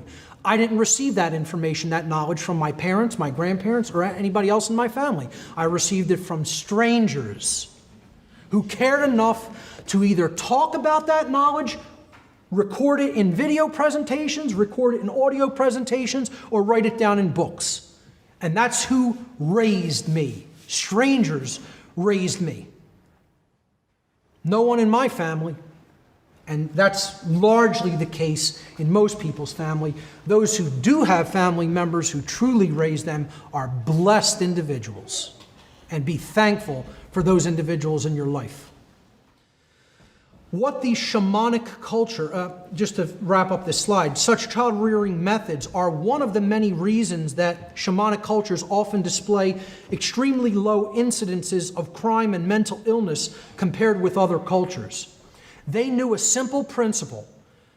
If garbage goes into a complex system like a computer, inevitably, invariably, garbage comes out of it.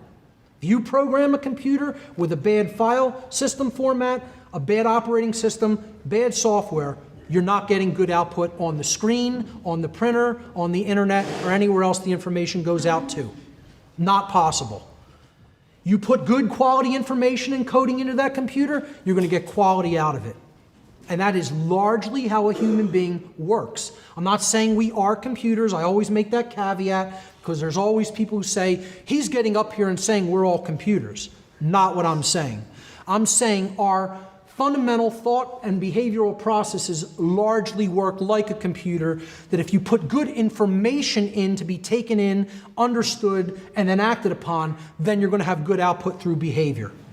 If you have bad information that you've fed that to, and that goes for bad food that you're putting into the body, bad information that you're programming in through media and through the school system, etc., you can only get garbage output on the screen of life called human behavior.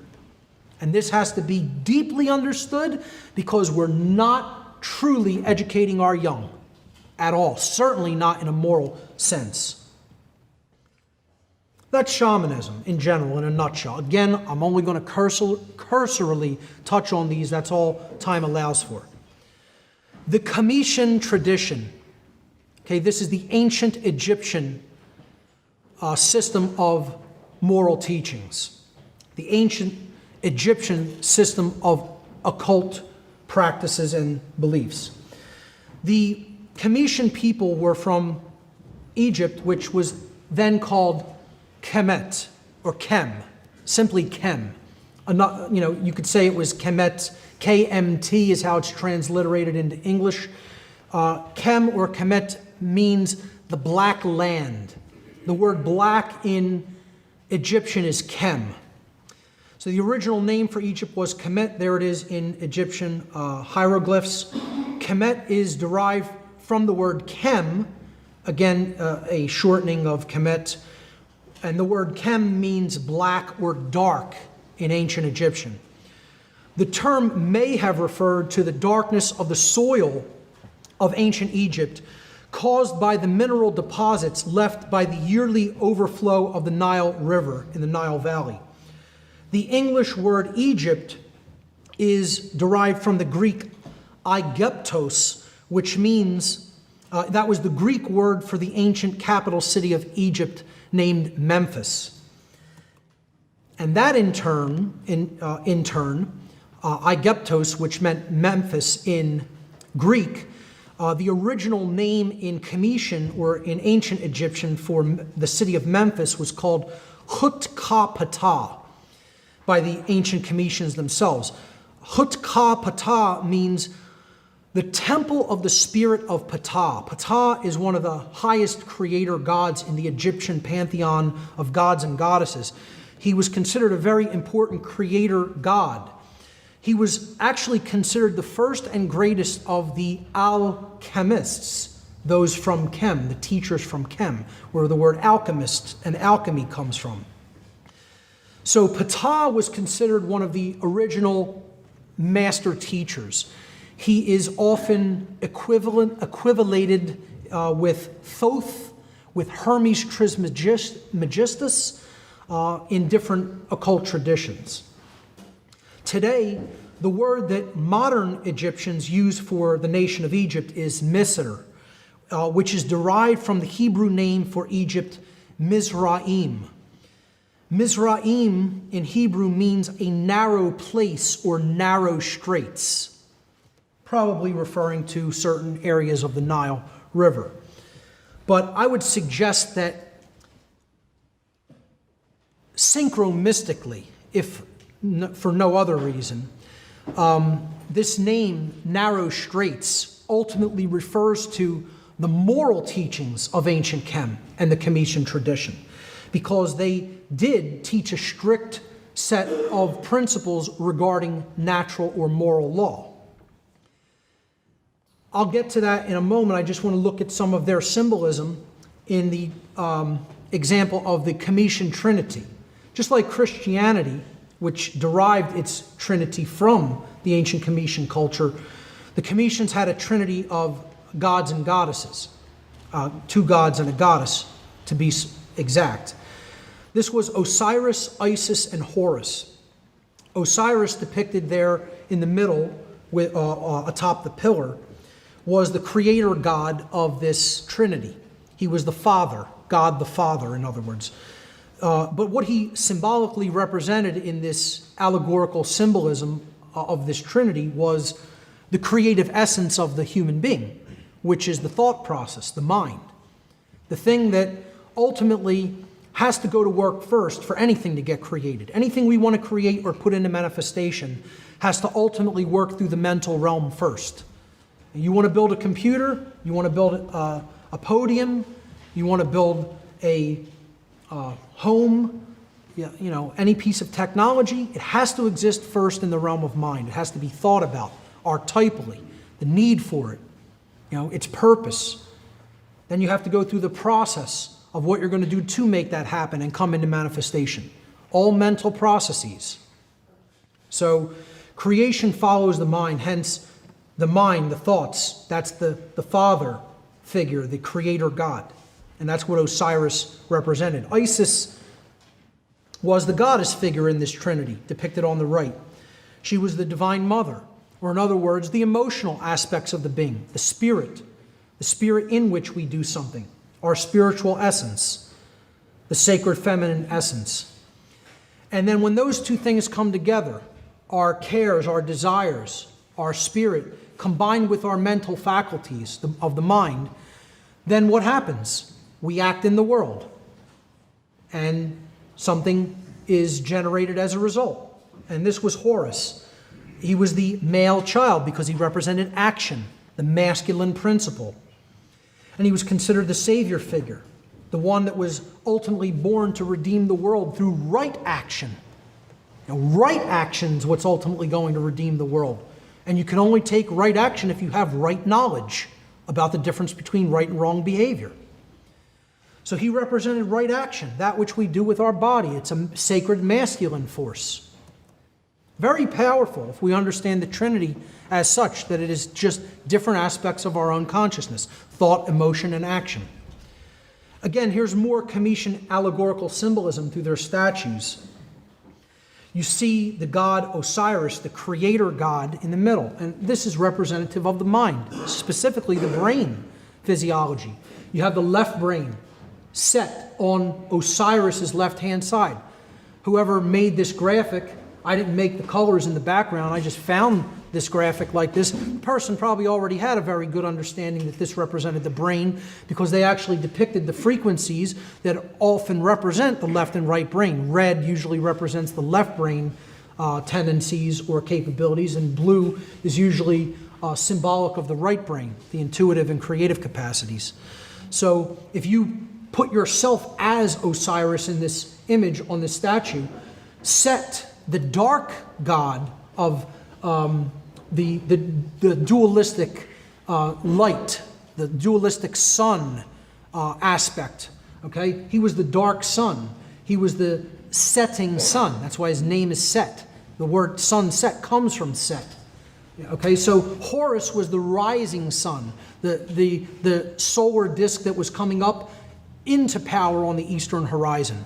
And as such, he represents the positive aspects of light, or the nurturing aspects of light. Okay, light coming into our presence and operating through the creative mind, operating through the right mind, through the compassionate and nurturing qualities, the sacred feminine, in other words.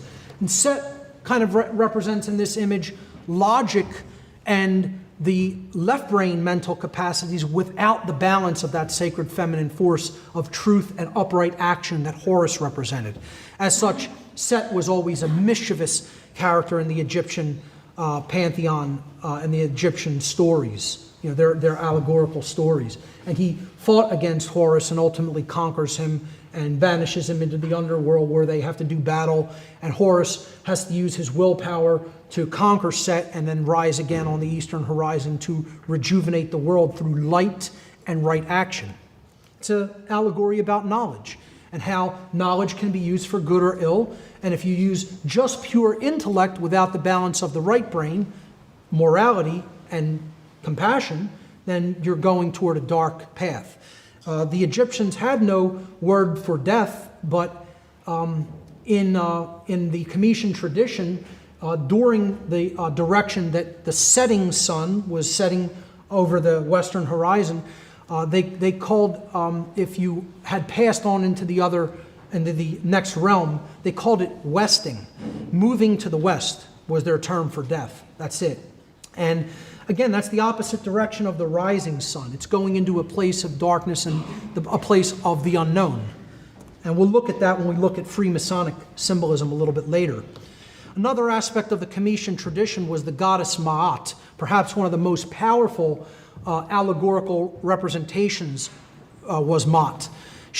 There was no higher god or goddess than Ma'at, because she represented natural law itself. She was the law. Okay, so the goddess Ma'at represented truth, law, and justice among the Comitian people. The purpose of coming into harmony with the teachings of Ma'at, this mother goddess figure, was to learn how to avoid self-inflicted chaos by learning the laws of morality, and thus not generating chaos for yourself by choosing wrong action. And the society would thus not generate social chaos by choosing wrong action in the aggregate as a whole culture. They would definitively, objectively know the difference between right and wrong behavior as a whole, and therefore they would embrace Mott and not go into a state of self-inflicted chaos. The Cometians taught what is known as the negative confessions of Ma'at. I call these apophatic confessions, coming from the Greek term apophasis, which means to say that which something is not. To say that which something definitively is not and has nothing to do with and is nothing like. That's the process of apophasis. You're going to say, well, if I want to describe right action, what do I want to really convey about it? I want to say it is the opposite of action that is employed toward a harmful end. It does not create harm to another being when I take that action. That's an apophatic definition of what a right is. Okay? So there was a whole laundry list of apophatic confessions, or in other words, things that you had to say in the afterlife realm to this goddess when you went into the realm of judgment upon dying, that you did not do. She didn't want to know what your works were. She wanted to know what your works were not. So she wanted to look at, here's all the harmful things you could do in a life. I won't read them all. It's a whole, huge, again, list of things. But she wanted to know, did you not engage in these things? And if you did not engage in these things, then I can say you truly were a good being. You truly understood the difference between right and wrong because you didn't do any of these wrong behaviors. Okay, this is what people want to make constant justifications for, and say, oh, we don't need to know the real definitive difference between right and wrong. We could just listen to somebody else or, do what they're telling us to do and take it on faith.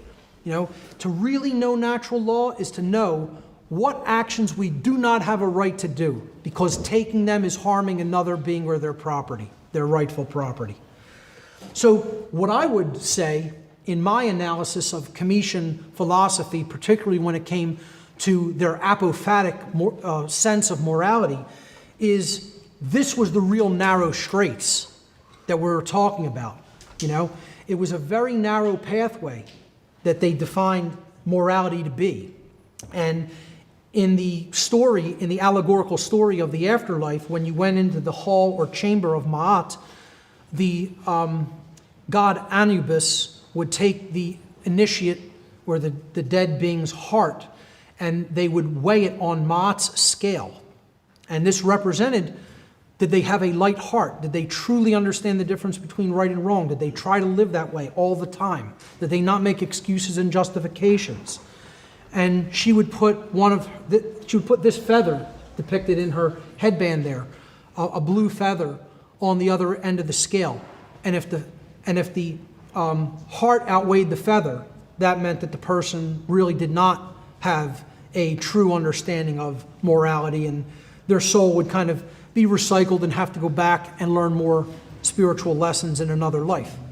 And if it did weigh either the same or, not outweigh the feather, then the allegorical story was that the being had become a being of light through their knowledge of the difference between right and wrong.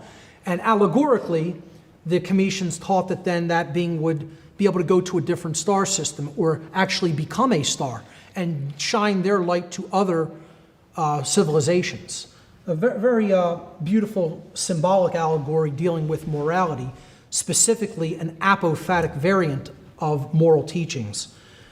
One other piece of symbolism that I used as the cover image for this seminar was the Great Sphinx of Egypt, who I call the guardian of the mysteries, and many other occultists have referred to as the guardian of the mysteries. Again, some people think that this was originally the image of the original alchemist Ptah, possibly having changed over the years, the visage possibly being weathered away, by different natural forces, particularly water. A lot of revisionist Egyptologists and revisionist historians have clearly demonstrated that there were deluges and floodwaters in that part of the world over 10,000 years ago, 11,000 years ago. And the Sphinx's weathering is clearly water-derived.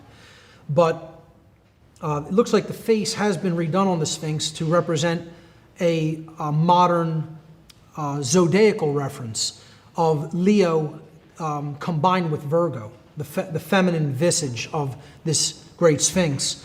Also, you could look at that as representing the feminine aspect of natural law. So really what we're looking at here is a zodiac in stone representing the rising of the sun during the spring equinox at approximately 12,000 or so years ago. Let's look at the tradition of alchemy, the occult tradition known as alchemy. Again, this came out of the Egyptian tradition. So it's going to have a lot of similar teachings regarding morality. And ultimately, that's what, again, to reemphasize, it's what all these traditions were about, teaching morality to their adherents, teaching the difference between right and wrong, and teaching how natural law operates so we could transform from a being that is in ignorance of that knowledge to a being that is actually enlightened to that knowledge and then could practically put that knowledge into work in real life. So, I call this section Alchemy Out of Darkness and Into Light. Alchemy literally means from chem. Al is a prefix that means from or related to or out of. And then chem, of course, meant black in ancient Egyptian and was often the name used for Egypt. So it was from darkness, out of darkness. Alchemy is an occult tradition taught through allegories. An allegory, again, is a cryptic story, poem, or picture that can be interpreted or decoded in order to reveal a hidden meaning, typically a moral lesson. Again, as we were breaking down those statues in the Comitian tradition, allegorically, what lesson were they trying to communicate to people by building statues? And you'd have to know the background of the story of these gods to really be able to decode what the allegory is. Showing that statue to somebody who's never heard of Horus, Osiris, or Isis wouldn't really do much. But if you understand the verbal traditions and the written stories about those gods, then you understand what they represented and the allegory can be decoded. That's how occultism works. It works through relational and correlative thinking. So the alchemy is taught through allegory, through symbols and allegory, as many occult traditions are. In the tradition of alchemy, it is asserted that all base modes of human consciousness, which are called base metals in alchemy, again, in alchemy you're dealing with the transmutation of metals from one form into another form. But they're not really talking about metals. Okay, they're talking about qualities of human consciousness. That's what these metals are. They're modalities of consciousness. So it's taught that the base modalities of human consciousness, or base metals, are actually imperfections of pure consciousness, or what the alchemists symbolically called gold consciousness. And that all metals are ordained by nature to become the perfect, quote, gold of the sun, or in other words, enlightened consciousness or enlightened beings. The alchemist then seeks to remove from his or her thoughts, emotions, and actions their disorderly imperfections or base characteristics in order to bring them to their true state of natural order, in other words, harmony with natural law, and to transmute them into, quote, alchemical gold, which again represented the purification of mind, body, and spirit. Now notice this is again an apophatic tradition. It works through a negative pathway. You're starting with something and you are breaking it down and removing the impurities. You're not adding something to it, you're taking away something that is already there. And this is representative of we are polluted with so much bad information, with bad programming, with beliefs that don't serve who we really are with beliefs that don't give us an accurate understanding about how nature and the laws of consciousness work. So we need to get rid of those impurities, to take them away from ourselves, to break them down and to decalcify that which has become rigid and hardened. And it's like ossified like bone. And that's what the hardened ego is like. And it's to break that down and to carry it away, to dissolve it and remove those impurities. Some of the symbols in the symbolic tradition of allegory, very simple, basic, rudimentary ones. There's so many of them, you can get lost in them all. But there were elemental forces that the alchemists wanted to convey information about and basically define. And they had a symbol for them, and then they interpreted that allegorically. And here's some basic ones. The symbol of earth, an inverted equilateral triangle with a line going through about the 2/3 point if you take the measure from the base to the apex. The symbol of earth represented inherent characteristics of the being, their talents and resources that they may have developed or that they had a proclivity to or an inclination toward. Perhaps something that was inherent, that they maybe came in with a tendency for. So air represented the intellect, and that is the pure intellect, meaning the left brain modality, our ability to compute, our ability to define things logically, our ability to break things down, analyze, etc. Water, the inverted triangle, represented emotion, intuition, and creativity. Again, that sacred feminine essence, dealing with largely emotion and the sacred feminine qualities. And then fire, an upward pointing triangle. Again, we've seen that inverted triangle in water representing the chalice, called the chalice in many older symbolic traditions. And the element of fire in alchemy was the upright pointing triangle, which represented the blade, or again, a rudimentary masculine phallic symbol representing action, willpower, and courage. Okay, the actual ability to create change within oneself and to go out and create change in the world. Then there was a fifth element. So you have earth, air, water, and fire, and then you had the quintessence, meaning the fifth essence. The fifth element was spirit, represented by a solar wheel with 8 spokes, a circle and then an eight-spoke cross in the middle of it. This represented the divine spark or the divine essence within all of us. You know, the essence of the source, or the creator, the underlying intelligence in nature, which is ultimately present in everything within nature, including us. Alchemists speak of something called prima materia, or starting matter. Starting substance is what prima materia was. Again, the starting substance is the human being that needs to be purified, that needs the impurities removed from them so that they can come to a more clear and accurate and de-occulted understanding of the laws of nature. The starting substance, or prima materia, is used at the inception of the alchemical work, the beginning. Silver is considered to be one of the starting substances. There are others, but silver is one of the main sources of prima materia in alchemy.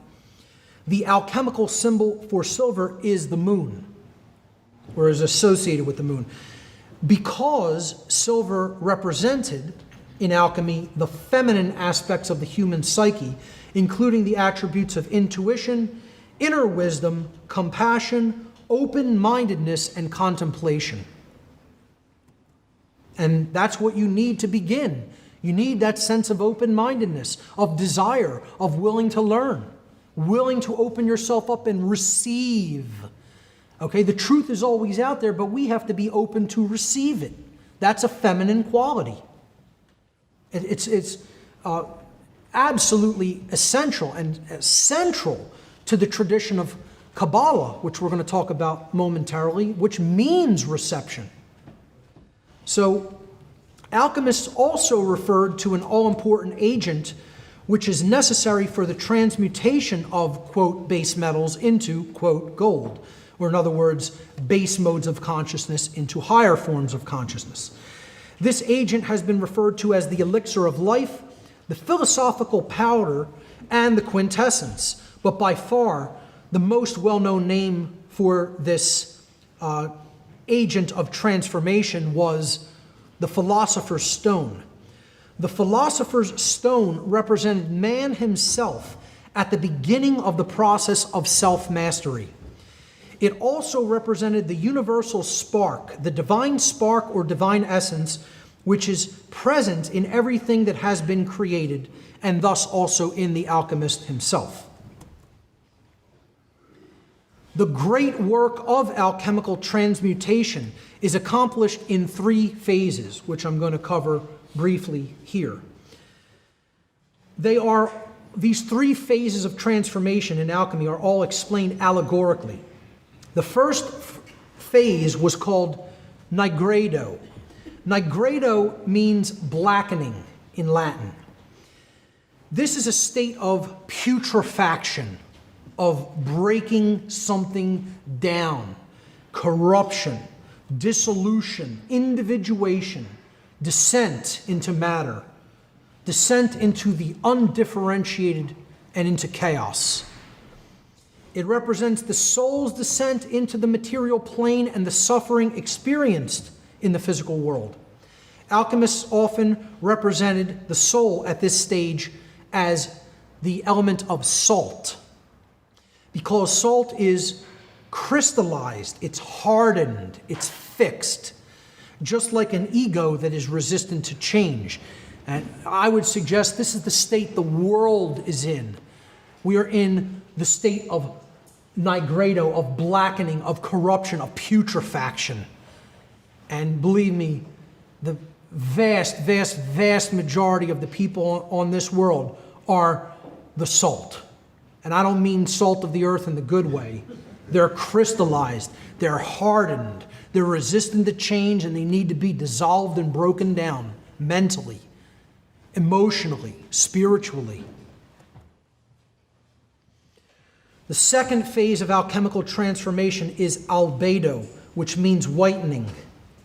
Albedo represents the process of spiritual purification, the burning out of impurities from the salt or hardened ego. The salt in this step is reduced into quicksilver or mercury, which represents fluidity, and the process of rapid mental, emotional, and spiritual change, and the strengthening of the sacred feminine essence, leading to the engagement of the imagination. The only substance, the only essence from which the elixir of life or the awakened or enlightened mind can then be made. This is why the dark occult want to stamp out the human imagination, because they don't want the process of transformation to happen in our species. You know, this step is about when people start to learn the truth and are accepting of it. They have the mindset of openness and reception. Again, the date today is no accident. Highly synchromistic. 10-4. Reception. I got it. I get it. I've heard it. 10-4. Okay? No accident. No such thing. As soon as Art suggested the date, I said, I love it. It's all about reception, you know? So this step is the awakening process, the awakening step. It's when we recognize the world isn't what we thought it was, and we start developing a desire for more than the base things in life. We start developing a desire to know the truth, the desire to reach higher realms of consciousness, the desire to better ourselves and be better than we were the day before. When we're going to start working upon ourselves by taking in the truth and letting go of beliefs and letting go of impurities in our thought processes and bringing our consciousness into alignment with truth and with morality. That's this step of the process. Whitening, purification. the burning out of impurities. It's a beautiful allegory if it's properly understood. The third and final phase of the alchemical, quote, great work is rubedo. Rubedo means reddening, the transmutation into gold or sulfur, alchemical substances, gold or sulfur. And they represented purified and enlightened consciousness. The elemental fire of the philosopher's stone. Again, that's why it was symbolized by a red elixir. Often the philosopher's stone was depicted as a red stone itself. And that represented the unification of man, which was the limited being, with the divine will, often represented by a red color as well, the unlimited. So it's a paradox in terms. It's the microcosm joining with the macrocosm. It's man as the limited being in the physical domain having a spiritual learning experience here in the physical world, coming into union with the divine spark or essence, the unlimited force inherent in nature. That's alchemy in a nutshell. Very simple explanation of the allegorical tradition. Again, this is rudimentary work meant to whet the appetite of the student. Let's briefly look at the Hermetic tradition. A quote, which is an inscription from the ruins at the Delphic Oracle in Greece. Heed these words, ye who wish to probe the depths of nature. If you do not find within yourself that which you seek, neither will you find it outside of yourself. If you ignore the wonders of your own house, how do you expect to find other wonders? In you is hidden the treasure of treasures. Know thyself, and you will know the universe and the gods. Again, it's an understanding that if you really deeply explore either of the realms of the occult, the microcosmic realm or the macrocosmic realm, they are reflections of each other. This is the correspondence principle at work. To know the self is to know the universe. To know the universe is to know the self. It's to understand the dynamic interplay between free will and natural law, a theme that comes up over and over and over again in occult traditions and teachings. And again, the Hermetic tradition was also a growing out of, a continuation of the Comitian tradition that was practiced in, again, later Egypt and then was passed into Greece. I'm going to read some Hermetic philosophy from a book known as the Kybalion. I know a lot of people debate that pronunciation and like to call it the Kybalion, but I see that as far too modern Anglicized, and I like to pronounce it how it probably would have been pronounced in the ancient Greek language, in which there was no short Y sounds. It would have been a long I sound, Kybalion, and every syllable would have been pronounced. Again, people can debate that. It's kind of a splitting of hairs, but I prefer what would have been closer to the ancient pronunciation. The Kybalion states, there is no portion of the occult teachings possessed by the world which have been so closely guarded as the fragments of the Hermetic teachings which have come down to us over the tens of centuries which have elapsed since the lifetime of its great founder, Hermes Trismegistus, the, quote, scribe of the gods, again, Thoth in the Egyptian tradition, Hermes in the Greek tradition. In the Hermetic tradition, he was known as Hermes Trismegistus, the thrice great one. Trismegistus means great 3 times over, or thrice great. He was great in his thoughts, in his emotions, and in his actions. His aspects of his consciousness were unified. Some people look at, he was the original alchemist in the Comitian tradition, the creator god Ptah. Okay? So, Hermes Trismegistus, the quote, scribe of the gods, who dwelt in old Egypt in the days when the present race of men was in its infancy. And I would agree with that. Hermes was and is the great central sun of occultism, whose rays have served to illumine the countless teachings which have been promulgated since his time. All the fundamental and basic teachings embedded in the esoteric teachings of every race may be traced back to Hermes Trismegistus. Even the most ancient teachings of India, he's referring to the Vedas here, undoubtedly have their roots in the ancient Hermetic teachings. So the person who wrote the Kybalion, or the group of people who wrote the Kybalion, are stating that it is their belief that the Hermetic teachings are the roots of modern occultism. You know, I tend to look at ancient Cometian philosophy as being even older than even the Hermetic tradition, and perhaps shamanism being even more than that.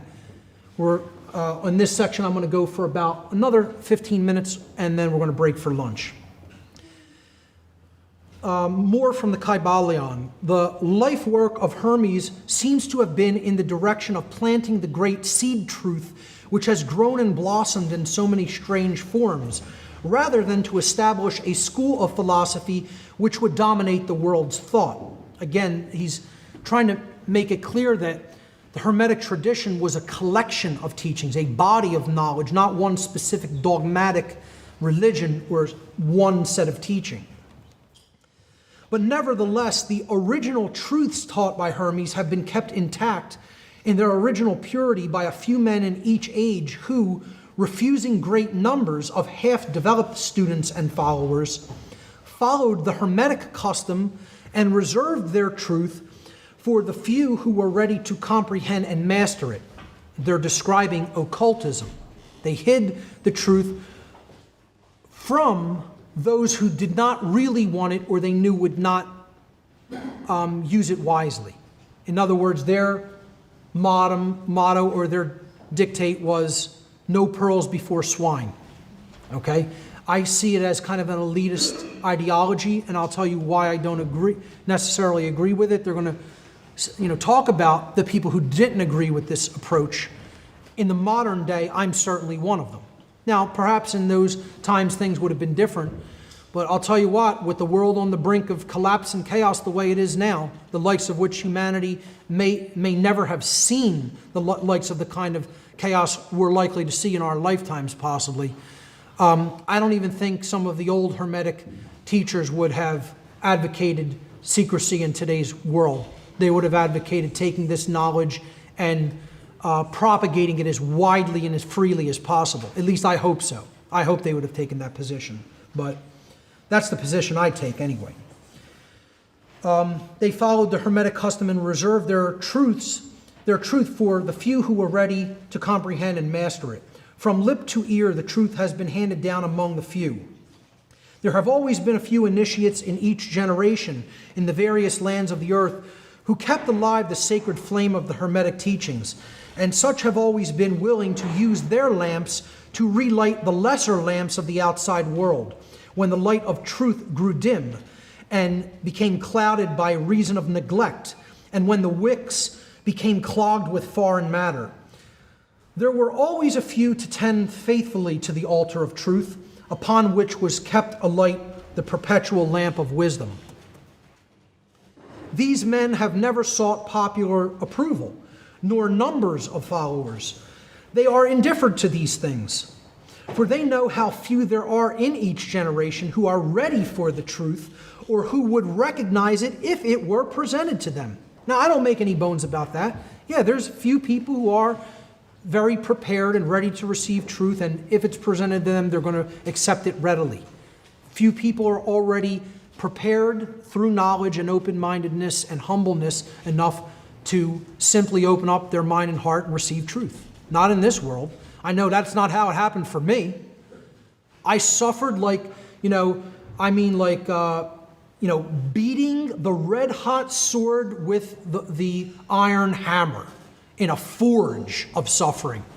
That's what got me to finally wake up and break my ego down. Hardcore fire of purification did it for me. But I speak this information to try to explain to people you don't have to go through that process. If you will listen to wisdom and truth, then you don't have to go through that deep level of suffering. But most people seem to want it. To go back to this quote, these teachers reserved the, quote, strong meat for men, while others furnished the, quote, milk for babes. They reserve their pearls of wisdom for the few elect who recognize their value and who wear them in their crowns instead of casting them before the materialistic, vulgar swine who would trample those teachings in the mud and mix them with their disgusting mental food. But still these men have never forgotten or overlooked the original teachings of Hermes regarding the passing on of the words of truth to those ready to receive it. Their customary attitude has always been strictly in accordance with the other Hermetic aphorism, quote, the lips of wisdom are closed except to the ears of understanding. Now, people could say, well, I have stated in the past, I'm putting out my work for the people who are ready to become teachers themselves, and they are ready to receive it. I've made no bones about the fact I can't make anybody take this information if they don't want to hear it, or if they're not interested.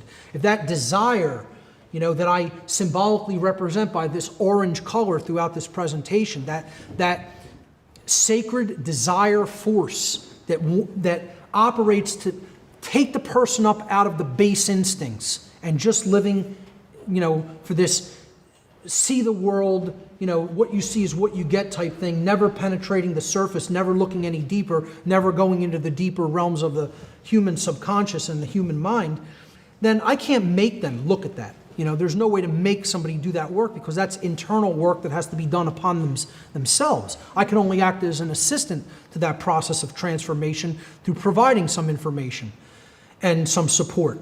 But I don't agree with this elitist attitude of don't put the information out there because these people don't want to hear it, which seems to be the spirit in which this is said. Okay, I take the approach again of egalitarian aspect or egalitarian mentality on two fronts.